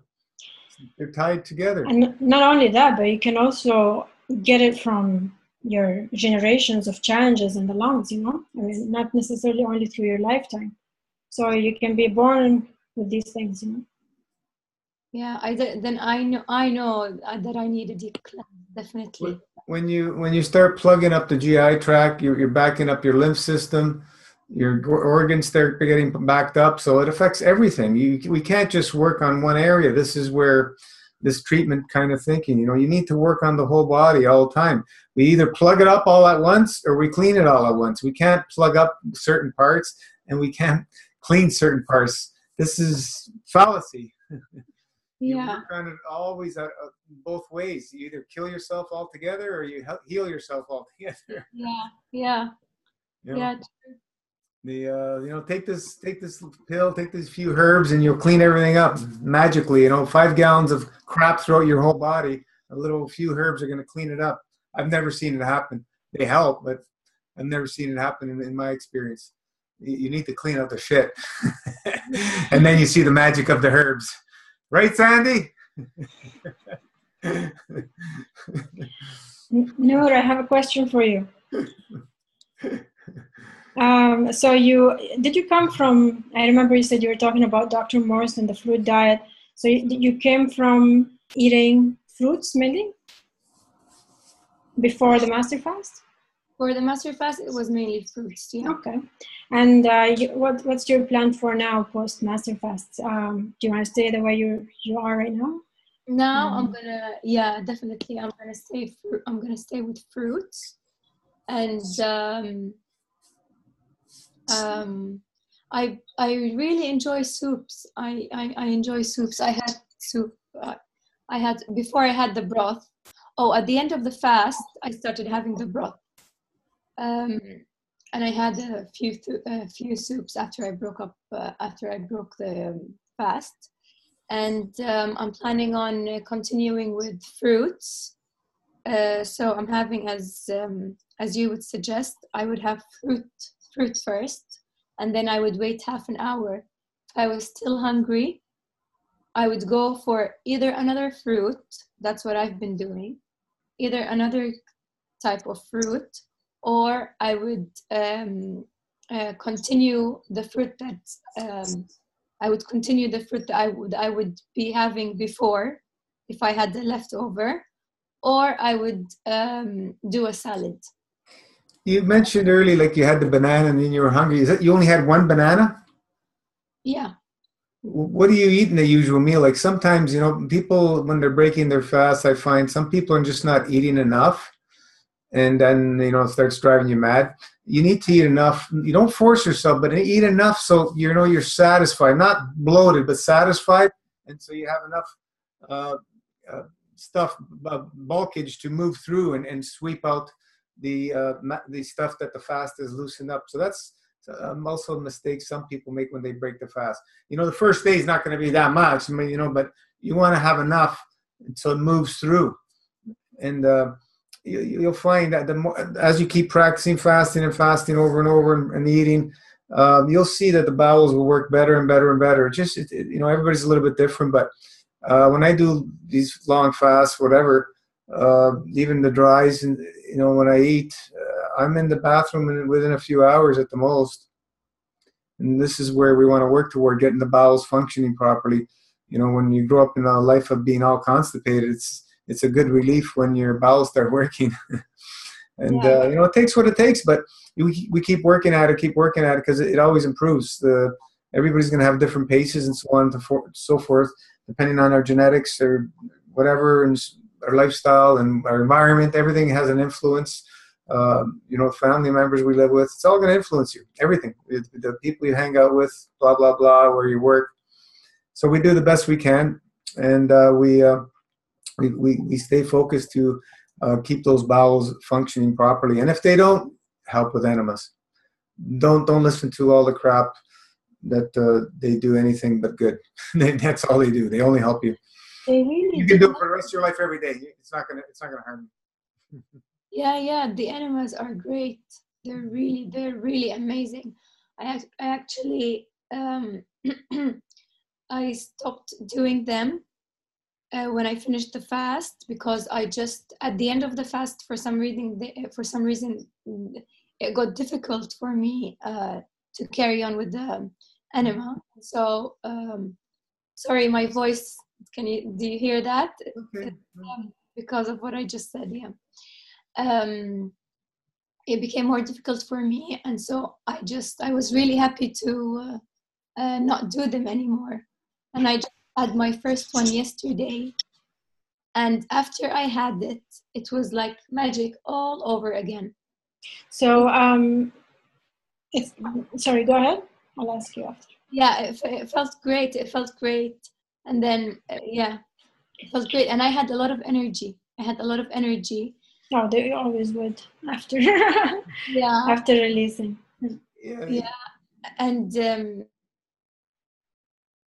you know, even later on, and I was really sorry. You know, it's funny that, you know, most people, you know, believe carrying around, you know, anywhere between 15 to 20 or 30 pounds of waste within our GI tract is supposed to be normal, because, you know, when you're losing weight, that's where it comes out at first, and everybody believes that's normal to carry that around. And when you get rid of it and you feel, you know, just magical, like you understand, wow, this stuff shouldn't be inside us. and you know, so many have that slow transition time. Some people, it's several days before the food goes through them, backed up. And this is what we're doing to try and restore that. You know, you don't want any much more than 24-hour transition time from the time you eat to get it out of you. Otherwise, you just start backing up more and more and more over the weeks and months, and it just starts getting more and more into days and weeks, and for some people. But the key is to move it through you as quickly as possible. And this is where we need to have a love for fasting and maintain it, you know, daily, weekly, monthly, so we don't back up. This is the key. We don't obstruct. Yeah. Are you keeping your dry fasting schedule? Yeah. I'm keeping it. At first I missed a couple of weekly fasts, but I'm keeping up with it. Yeah. Jeffrey just wrote, I finally blocked all my family and friends out of my life, which was a battle in itself, but needs to be done for some people to be successful on Master Fast. I agree.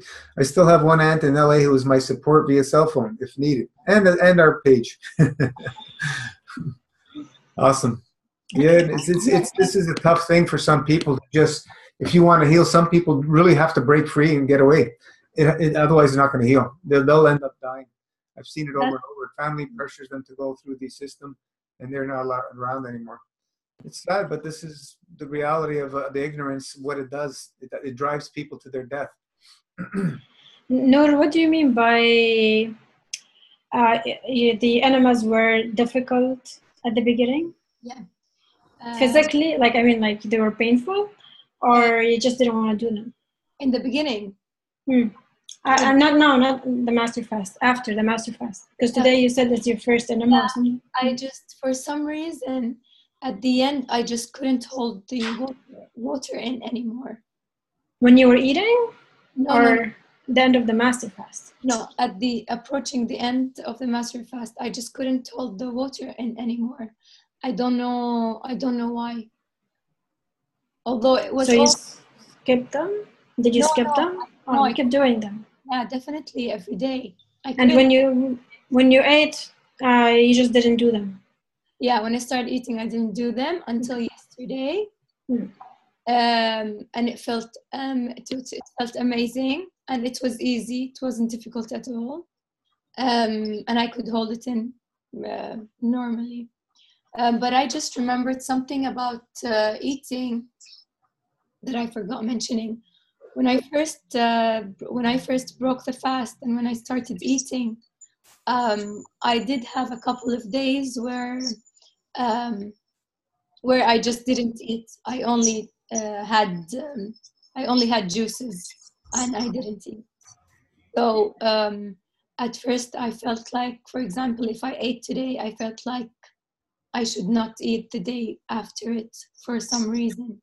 But it made me, it felt better that way.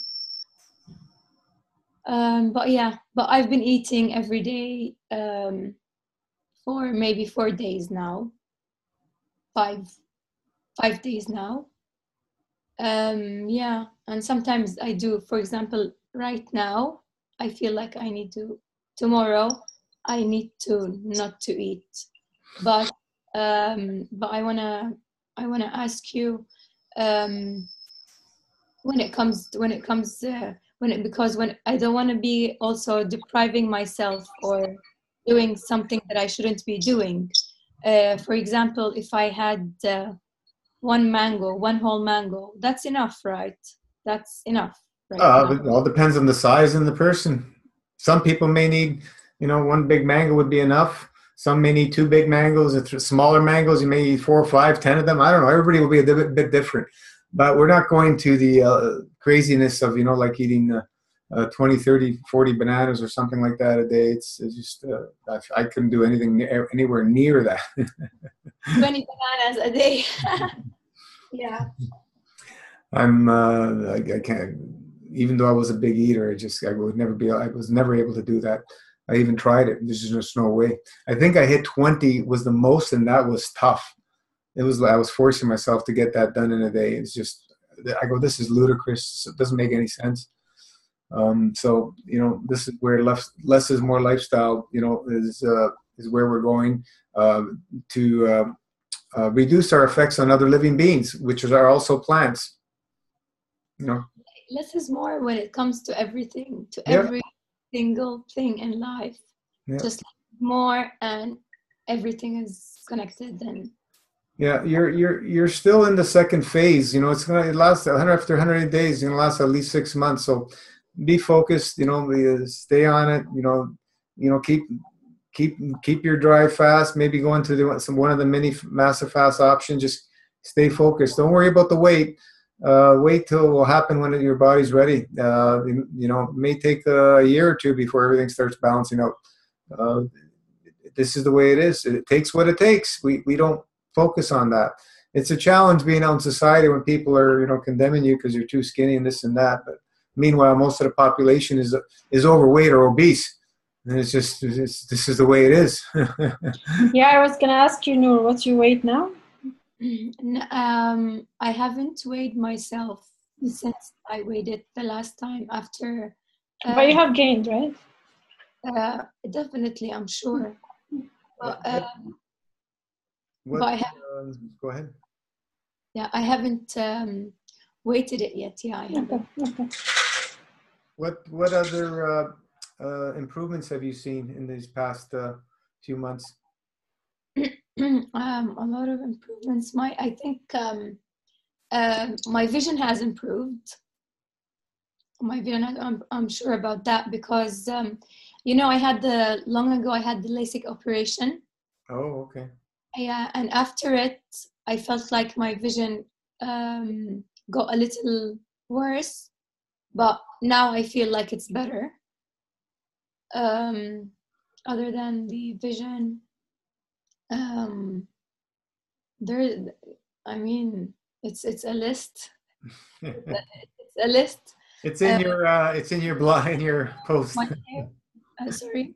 Your post. You wrote in your post. Yeah. I lost a lot of hair, and now I can see I have a lot of little baby hairs. So I guess it's growing.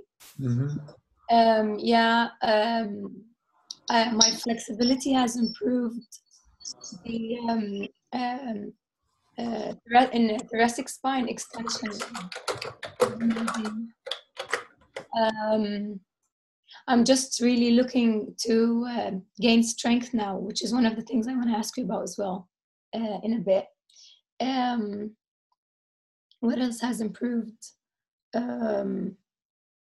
My skin has improved a lot. I don't have eczema anymore, but just recently I got it again. I don't know if it's because of the cold. Oh, one more thing. I'm cold all the time. I feel very cold all the time. That's connected with thyroid, as I know, right? Yeah. Do castor oil packs to help that. But you know, you're still detoxing, as we can hear. So be careful and stay focused. But yeah, help with that. That's why I was asking if you had any lung detox. Because I can't remember who was it. They did a first 90-day master fast, and then they didn't have any major stuff. But on the second, they had a major lung detox on the second master fast a year later. You know, because we're going into the layers deeper and deeper and deeper. I told you it took me into the 5th year to finally break free and that serious mucus issue I had. It takes what it takes. You know, we have to strip down into those deep layers. It's a lot of work. I haven't seen many people really explain what it takes. You know, talking about, oh yeah, 30, 40-day fast, you're cured, blah, blah, blah, all this nonsense that I've never ever experienced anything what people are teaching out there. It takes many years. You know, look how many years it took us to build us up. So, even if it takes you 9 years, who cares? That's cheap payback for even 20 years, 30 years, 40. It took me 1 year to just to genuinely smile. Seriously, it took me 1 whole year to just genuinely smile. And yes, just genuinely smile and not be scared of whatever is going to happen. Mm-hmm. Even if it's going to be a negative thing, or whether if it's going to be a negative or positive thing. Mm-hmm. And a lot of people, and especially my family, they keep on asking me, until when? And I'm like, it takes 1 year, 2 years, and then I hear it again. But until when? And I'm just like, just leave me alone. Let me do what I'm doing, because it's the only thing that's making me wanna live, really. Yeah, the body has a complete 9-year cycle to change every single cell from head to toe into physicality. But if we can, get to the emotion, it can happen instantaneously. And this is why, we work through the physicality. It's much easier for people to do it that way, to start cleansing the body. And you can feel the difference and how it affects the emotion as environment dictates the outcome. So we work on the insides, cleaning out, and it opens us up and allows the mind to connect much more so to our soul. And we can actually start making sense of things and start getting proper answers that we can't find outside of us. We can search and search and search, and you're not going to find them out there. You need to go within, and the best way I found is fast. Everything reveals itself, and a lot of people don't like what they see, and we've seen it many times on the page. A lot of people took off, and we don't hear from them. Just just not ready to make that commitment to heal. They go back to their old ways and plug themselves up again, and they blame the fast. So it's very clear what happens when we fast. It's a big challenge in this society. The physical thing is the easiest part. It truly is. Like, very few have serious problems during the fast. It's after the fast that people have the problems, because they're going back to their reality of things, and wow, it's just, everything starts hitting them. But fasting, unless somebody's really backed up and really toxic, we've had few like that, but most of them got over it if they continued. The ones who stopped, they're just not ready to pull through. But I like saying pedal to the metal and push through it, because you're going to feel so much better if you let it out. Yeah. Mm-hmm. Yeah, you go. So Nour, I was going to ask, or I was going to say that the eczema is usually these things come back usually when we're eating. So make sure, I don't know, just always look back at what we eat, and get back on the fast, get back on the wagon, basically. Careful on the proteins and the fats. Yeah, the avocado. Be very careful. They're addictive. When you eat those things, you'll want more and more and more. And how about your soups? What kind of soups are you eating? I had a spinach soup. Mm-hmm. Spinach soup. So Cooked or raw? Spinach soup, no cooked. Mm. So what kind of ingredients do you put in a soup, for example? I had only spinach. That's the only thing. Yeah, and simple's good. Simple's very good. Yeah, definitely simple. Less ingredients. But I haven't started eating. I haven't started eating vegetables yet. Just the green leaves. And, yeah, I have some stuff written here about other things that I forgot to mention in the testimonial. Some things like I always had a red nose and sinus. Oh, just the other day I had a nosebleed. Could it be? It's detox, right? It depends what you're doing, I guess. When did you have it? When did you have it? After I woke up. Just after I woke up, I had a nosebleed for a couple of minutes. Like, I mean, how long ago? Then it was gone 2 days ago. Oh. Yeah. So also you're changing weather as well, right? Yeah. Yeah, thyroid, parathyroid, do some castrol, 3 days on, 3 days off, 3 days on, 3 days off. Help the thyroid, and start planning your next one, your next fast. Or like I said, stay on to the mini massive fast options, a hybrid. Just continue, and you've just opened the doors. Now it's up to you if you want to keep them open or not. No, I think I wanna. Yeah. No, go ahead. I was thinking after reaching the point where I can eat baked vegetables, I'm thinking to reach that point and then jump on a mini master fast.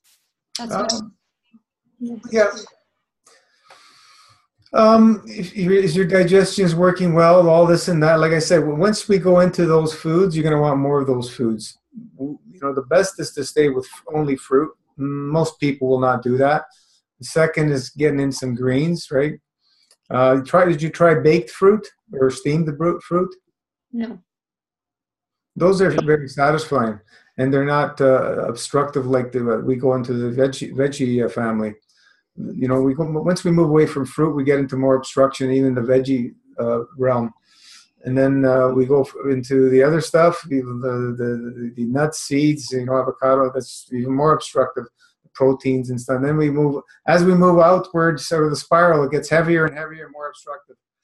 The worst is the animal proteins and the dairy and stuff like that.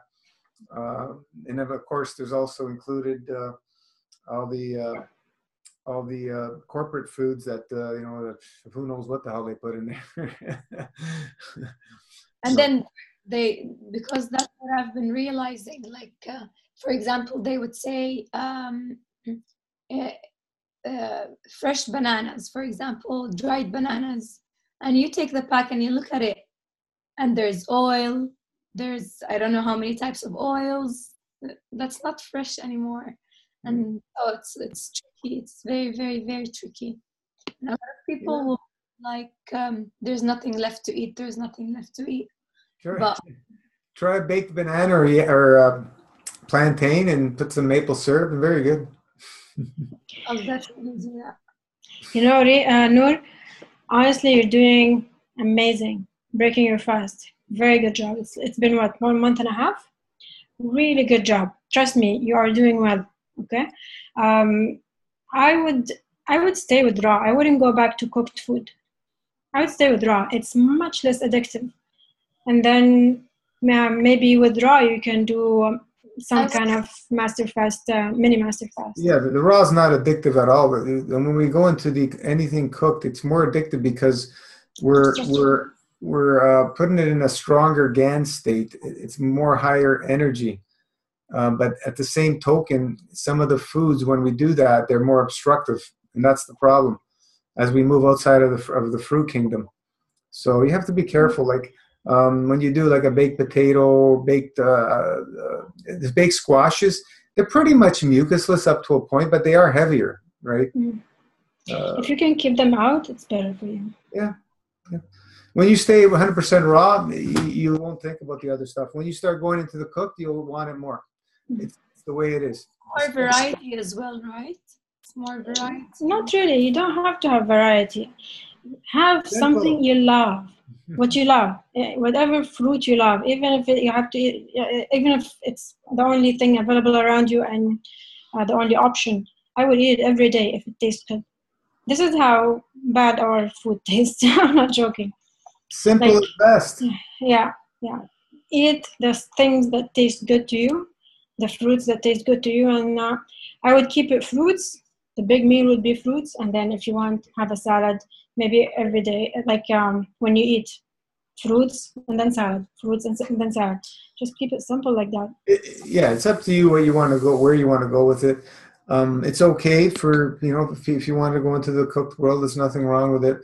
Everybody's going to do what they feel they need to do, but just understand the next morning, listen to your body and how you feel. It already felt different. It already felt different from the salad. Exactly. The same day. Exactly. But once you start doing that, and then you have to ask yourself, when you look at foods, you ask yourself, pain or pleasure? What's this going to make me feel? And you decide which one you want to go with. Yeah. Because that's ultimately what it is. Fruit will be the least from the physical foods, and then we move away from that. You can start going more to the pain side. But you know what? Let me tell you something. You will be smarter with these choices when you're eating cleaner. So maybe keep it raw, and you will make better decisions. Because once you're addicted, it's kind of hard to go back to eating cleaner. Yeah, you're doing such a great job. And just stay simple. Mono eating is the best. Yeah, I'm not saying, if you want to go and experiment with cook, that's fine. But always remember that you want less obstructive food. You might get trapped easily. Yeah, otherwise. So if you get trapped, it's okay. We all do. So just get out and get back into a cleaner routine and make it a lifestyle. Definitely, yeah. Definitely. Anything. Yeah. I am willing to do anything just to stay. I'm willing to do anything not to keep my brain quiet. You know, this alone is something huge for me. And yeah, and that fight and flight thing as well. Yeah. Yeah. Yeah. For example, I'm talking to you now. Sorry. Yeah, don't worry about anything. Just embrace whatever happens, and just understand everything. The simpler we eat, the better it'll be, and less is more. Less is more. Less is more. Maintain the dry, and so on and so forth, and just continue. Keep the bowels moving, and everything will find balance sooner or later as we move along as a lifestyle. But your voice is going, and we're over the 2-hour mark. Is there anything last thing you want to share? Yeah, I just want to share if I missed anything, I just want to share that after the Master Fast system, because of all the love I received from you and the group, I no longer self-criticize myself as I used to before. And this also helped me not to criticize others as well, and to be way less judgmental. And in that way, you can open your heart more into forgiveness and love and and all the wonderful things in life, really. And yeah, that's an important point for me to share. And I also just want to thank everyone in the group. And yeah, I'm just very thankful, and I appreciate everything. Thank you so much. Thank you, Nour. I know you were a little bit nervous to join us today, but you wanted to join because you wanted to share your story to help others. Yeah. So thank you. I'm sure. Thank you very much. But I also want to say that I'm still nervous, and I missed a lot of things that I wanted to say because I am nervous. But I'm so glad I wrote almost everything in the testimonial, because, you know, when you're writing, it's not as nervous when you're speaking. And I just hope that I can help more now with the group and with everyone else. And I just really want to, yeah, just keep my family around, definitely. Awesome. I would highly recommend you try the MFS colon feeding. I started day 6 today. That would be a great time right now to start. Day 6. Go for 9 days. Oh, wow. Dry, right? You're dry from above and washing from below. Yeah. Wow. The most, but it's going to be, that means that it's going to be more than 3 days dry. More than the monthly. Yeah, you're doing the kolimas, you know, animals every day. Okay. It's not a dry. We can call it like a semi-dry basically, because you're only washing. You're not drinking anything. You're not taking anything from the mouth. Very powerful. You know, today we have record cold temperatures. I was outside for a good couple of hours. My hands started getting cold, but it was interesting, you know, being on a fast and record cold temperatures. I can't stand cold. I can't stand cold. But it was nice because the sun was shining, but it was very nice, crisp cold, very, very invigorating. You know, I'm still heated from it because my hands were going numb because I was doing some work on my aunt's car, and you know, I'm still getting heat from that exposure. It's you know, cold exposure is nice. Gina, I also want to ask you about working out. Mm-hmm. I mean, I think because I want to start rebuilding my body again. Starting now, is it a good time to start now? Did you do any workouts during the fast? No. Well, we recommend people never stop moving, even during the fast, always doing something. So the best time to start is never to stop. Continue. The best time to start is a long time ago. Yeah. So yeah, of course, you know, exercise, stretching, yoga, brisk walking, bike riding, whatever. Always do something, moving, dancing. Yeah. You know, very, very important. Rebounding's great. Those yoga swings are wonderful exercise. If you've seen those yoga swings. Belly dancing. Yeah. Now that you're in Jordan. Yeah. Yeah, I'm definitely gonna do that because at the end I didn't have the energy a lot to do. I didn't have a lot of energy. Like I used to get I used to feel my lactic acid building real quick, only from going up the stairs. But definitely, yeah, I'll be moving more. I'll be moving more, and I'm definitely gonna take staying raw into consideration and jumping on a mini one very soon. Yeah, I would suggest now, since your throat is, you know, giving you some issues, these are good signs to stop eating. Okay. Yeah, it seems like your lungs are finally detoxing. Yeah. Took them a while. Yeah. Yeah, like quickly when I had that crazy lung detox, I discharged so much stuff. I had to put a pail beside my bed every night. The Kleenexes were not enough, and this went on for over 5 weeks. Wow. This is after being on raw foods and fasting 5 years. So, what does it take? Whatever it takes. It takes. It's hard for people to everything in you. How deep we got to dig through those layers, and it takes what it takes. It doesn't matter. And it's very easy to get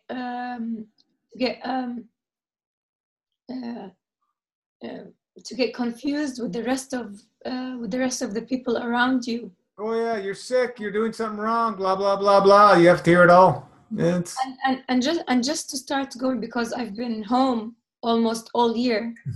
Last year, going out now and seeing people and seeing restaurants and seeing food and all that, I've been bombarded with a lot of things. It's crazy. I've been trying, like when I go out and I started seeing stuff, I just imagine I have something here and just yeah. You associate pain and pleasure. Pain, not part of my life. Yeah. And you make the decisions to stay on the pleasure side. This is the way I do it. And sometimes we choose pain. Yeah. Hopefully not. Hopefully not. It's the way it is because of whatever emotional things we choose the pain. Most people are choosing pain all the time. And this is a reflection of what we have out there: war, killing each other, raping each other, greed. It's all to do with choosing pain. Yeah. Which is much more effort than living in peace, balance, and correct conduct. But this is what it is out there. It's so much easier to live in peace, right? But why do people choose to live on the side that's much more work? For the experience. I have no idea. For the experience. Listen, this is why we eat. It is much easier to fast, you know? Yeah. Yeah, for the experience. Yeah. For the pain, right? We were just talking about pain. Yeah, pain comes through eating in the physicality. The joy is short-lived through the addiction of the taste, and then comes the pain. Yeah, but it's pain. But it's not even. I mean, I don't know. It's not even joy. The taste, the actual taste, the aromas, you know, is we interpret it as a joy because that's the way we grew up, right? It's memory. It's a program. Yeah, like you're remembering something. Like you said, in the dries, that feeling you felt, you're not going to feel that no matter what you eat. It's like my first 12-day dries, everything completely changed and opened up for me, and there's nothing that can compare to that. So those things are running programs through us that we interpret it as joy, right?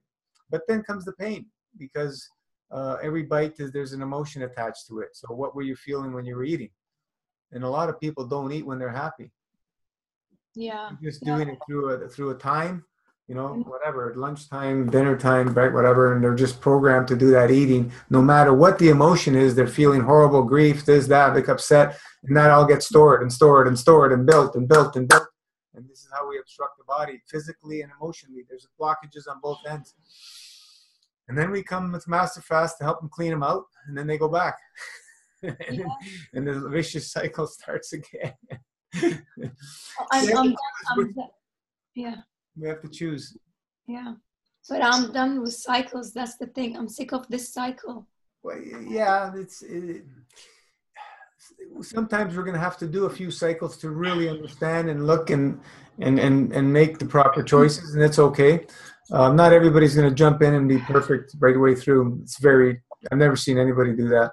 Not that it can't happen, but we're in training. We're in training. So this is the way it is.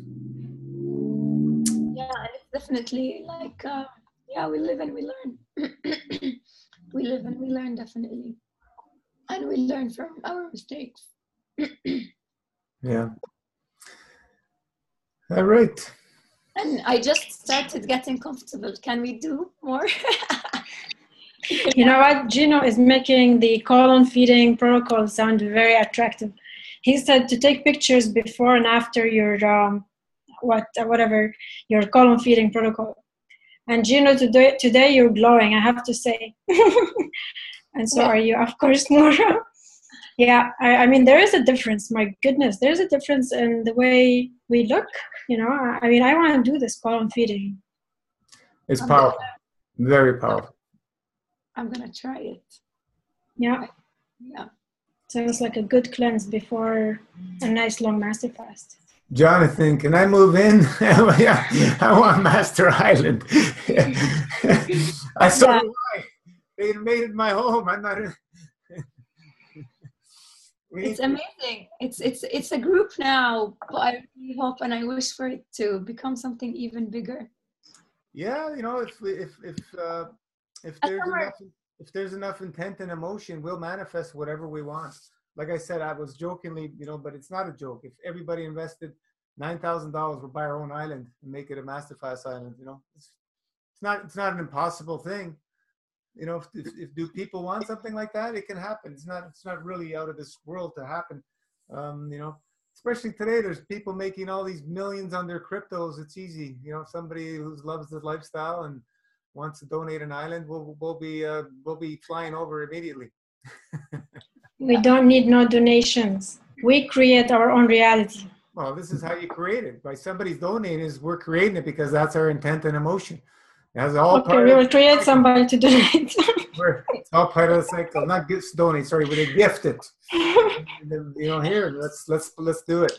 I'll create somebody to gift me. We'll make our own country, our own planet, whatever we want. We can make it. At least summer camp or something. Yeah, it's great for like-minded people to all get together and do that. And you don't have to hear anybody else in our mainstream society, put anybody else down or whatever, because everybody's on the same page and similar interests and so on and so forth. And it's a really nice thing to do. That's why some of these retreat things are attractive to people. Just get away, because they're not feeling it in their place, in their home. With what's happening, and because the other family members or whatever, family and friends, they're just not on the same page, and it's all resistance, and it's very challenging to heal in that environment. Very challenging. Definitely. I just wanna say something that I just remembered. All right, Jonathan. He's just if you read the question. I'm very actually thankful for. It's the Master Fast system. One of the things that I progressed at. I mentioned that I couldn't spend time with my family, and just traveling and being here with them all of a sudden, all together in the same place. I'm handling it way better than I thought. It's amazing. I mean, it's really, really, really amazing. Now I can start, you know, I can start. I wasn't being selfish, but I had to maybe be selfish to be selfless. But now I can maybe start, you know, helping them, helping other people, just not just me, help others.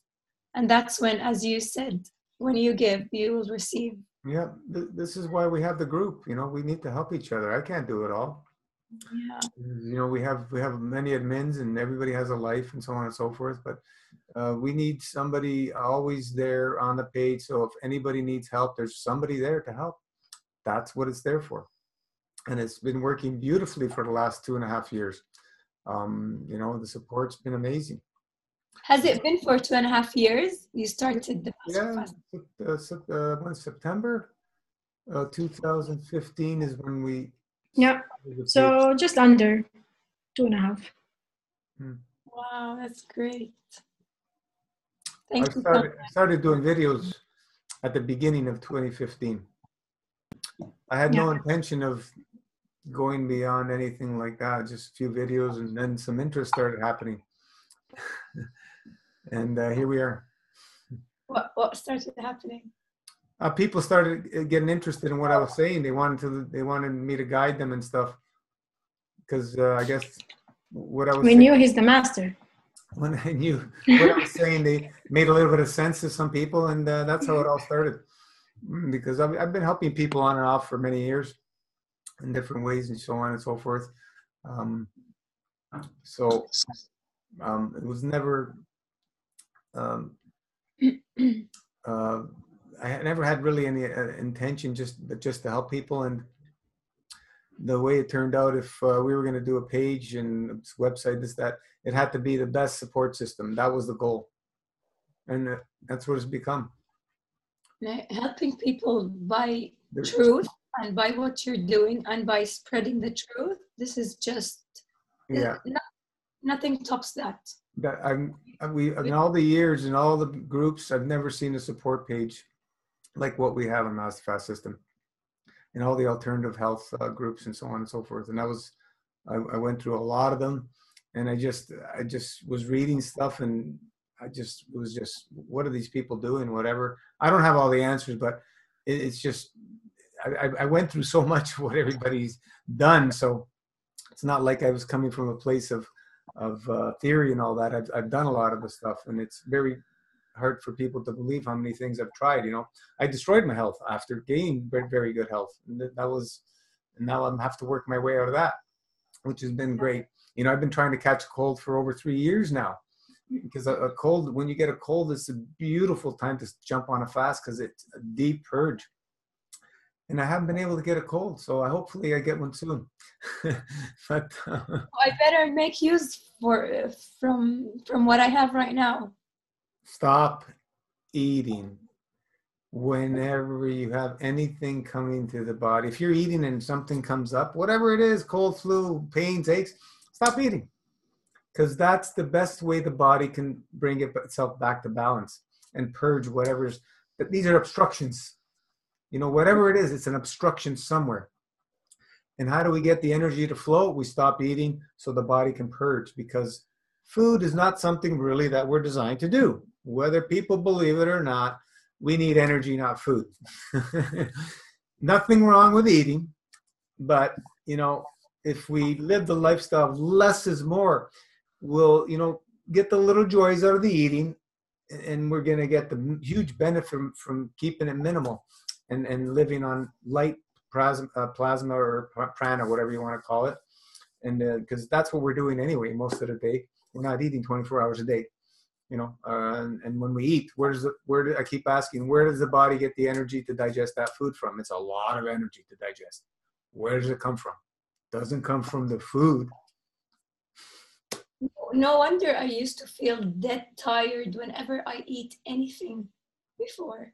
You know, if we think about a car, you know, if we feed it gas, okay, the car gets energy from the gas, but where does all the energy come to produce the gasoline? that cycle.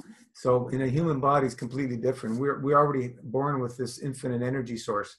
We're part of this infinite energy source, just like the planets, you know, in orbit. They never stop. They don't eat, they don't drink, they don't poop, they don't have wings, they don't have engines, and they're continuously in motion. Same as the atom, continuously has an orbit within. And we're made up of atoms. We're made up the same thing, and the space in between is what we call the maggraph, or the gravitational magnetic field strength that holds positioning. So that's why you have blood cells that are, you know, held away from each other, supposed to be, and atoms. Everything's made up of atoms, and when you look in the microscopes, there's spaces in between. The spaces is the energy. We're surrounded by this energy. It's infinite, gazillion, bajillions, whatever it is. And it's the movement as well. Yeah. Constant movement. The energy's everywhere. But we're so conditioned and programmed that we don't believe it. We don't believe it. That's how deep the programming is. We don't believe we can live without food. Yeah. All of us. Otherwise, we'd stop eating. But at least, you know, when we do this, we do it in part-time, and we move more and more and more and less food. And then you start to realize, holy shit, this is possible. You know, so even if we only get to eating like once or twice a week or whatever, that's huge. You could just, like I keep saying, if everybody on the planet tomorrow stops eating half of what they usually used to eat, that's half of the killing stops immediately. Can you imagine the benefits on this planet? Half of the corporations go bankrupt. Half of the animals would be saved. Half of the plants would be saved. This is where it starts. Trying to convince everybody to stop eating animals. Trying to, you know, when we tell everybody, you know, eat whatever you want, but just start reducing. Because that's what the science can show. Eating less, you live longer. And that's what people believe in the science. Yeah. Common sense it's right in front of our eyes everywhere. You got plants, they're right in front of you. They don't eat, they grow. You know, you got a bear, which is a huge animal that is dry fasting, hibernating, asleep, but it's not eating and drinking for 6 months, 7 months of the year, and the animal's huge. A lot of times during the fast, I felt very weak and tired, and I used to just lie down and just, you know, bring the energy together and like not talk to my body, but with my thoughts, like bring the energy together, like you're okay, like you're doing well. For example, sorry, I put you through a hard time, but I know you can do it and you can go on. And I used to get energy after that. I used to get energy as if I've eaten something. And so the energy does really, is really there and does actually help you. It's better than physicality. Mm-hmm. It is powerful. Yeah. So, you know, it's all great. You're doing wonderful. And just stay focused. That's it. Stay connected, stay focused. The meetings, the weekly meetings, hopefully I'm going to be attending every week, because I think they also keep you in. They're going to keep me connected and focused more. Mm-hmm. Yeah, they're your big time difference, right? It's the time, but I'm willing to do that once a week. It doesn't matter.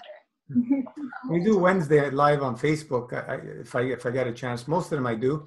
Wednesday at it's what is it? 3:06 our time, which is 9ish your time. Is it 6 hours ahead? Wednesday 3:06. Yeah, we're on Facebook Live. Yeah, well, she's in Jordan, so or no, in London. But I'm in London right now. Oh, you're in yeah, whatever you have. Well, it's Wednesday 3:06.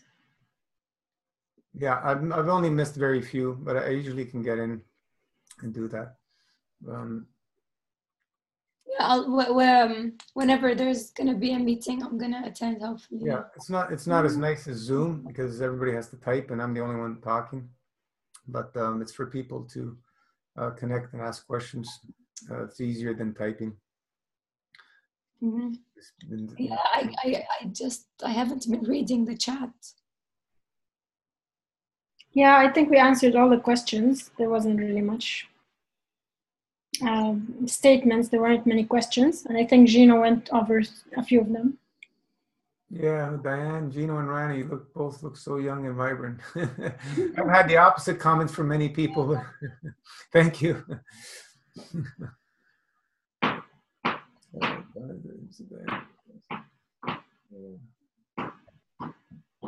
Yeah. Okay. So let's wrap it up because it's already 2.5 hours. It's it gets too long for people to watch after. We can always do different ones in the future when you're second, third, fourth, fifth, sixth master fast, whatever. As we see people growing in their in this lifestyle, it's nice to watch and evolve. It's just amazing. It's great. Yeah, it's amazing. It is. All right. So yeah, it's the best thing I've done so far in my life. It only gets better, and embrace the down times because the ups will be much better. And jump for joy, as I say, whenever you get healing reaction. It's not fun to go through some of them sometimes. Some people have really crazy ones, but you'll always come out stronger. And it may take time sometimes to get that strength, but you'll always come back stronger. Always. The body knows what it's doing. And this is where the things that the thought process and the beliefs out there with fasting is very limited. They just don't have the understanding and the faith and the trust. That's all you need because it's all built in perfectly. Just move the mind out of the way and it'll happen.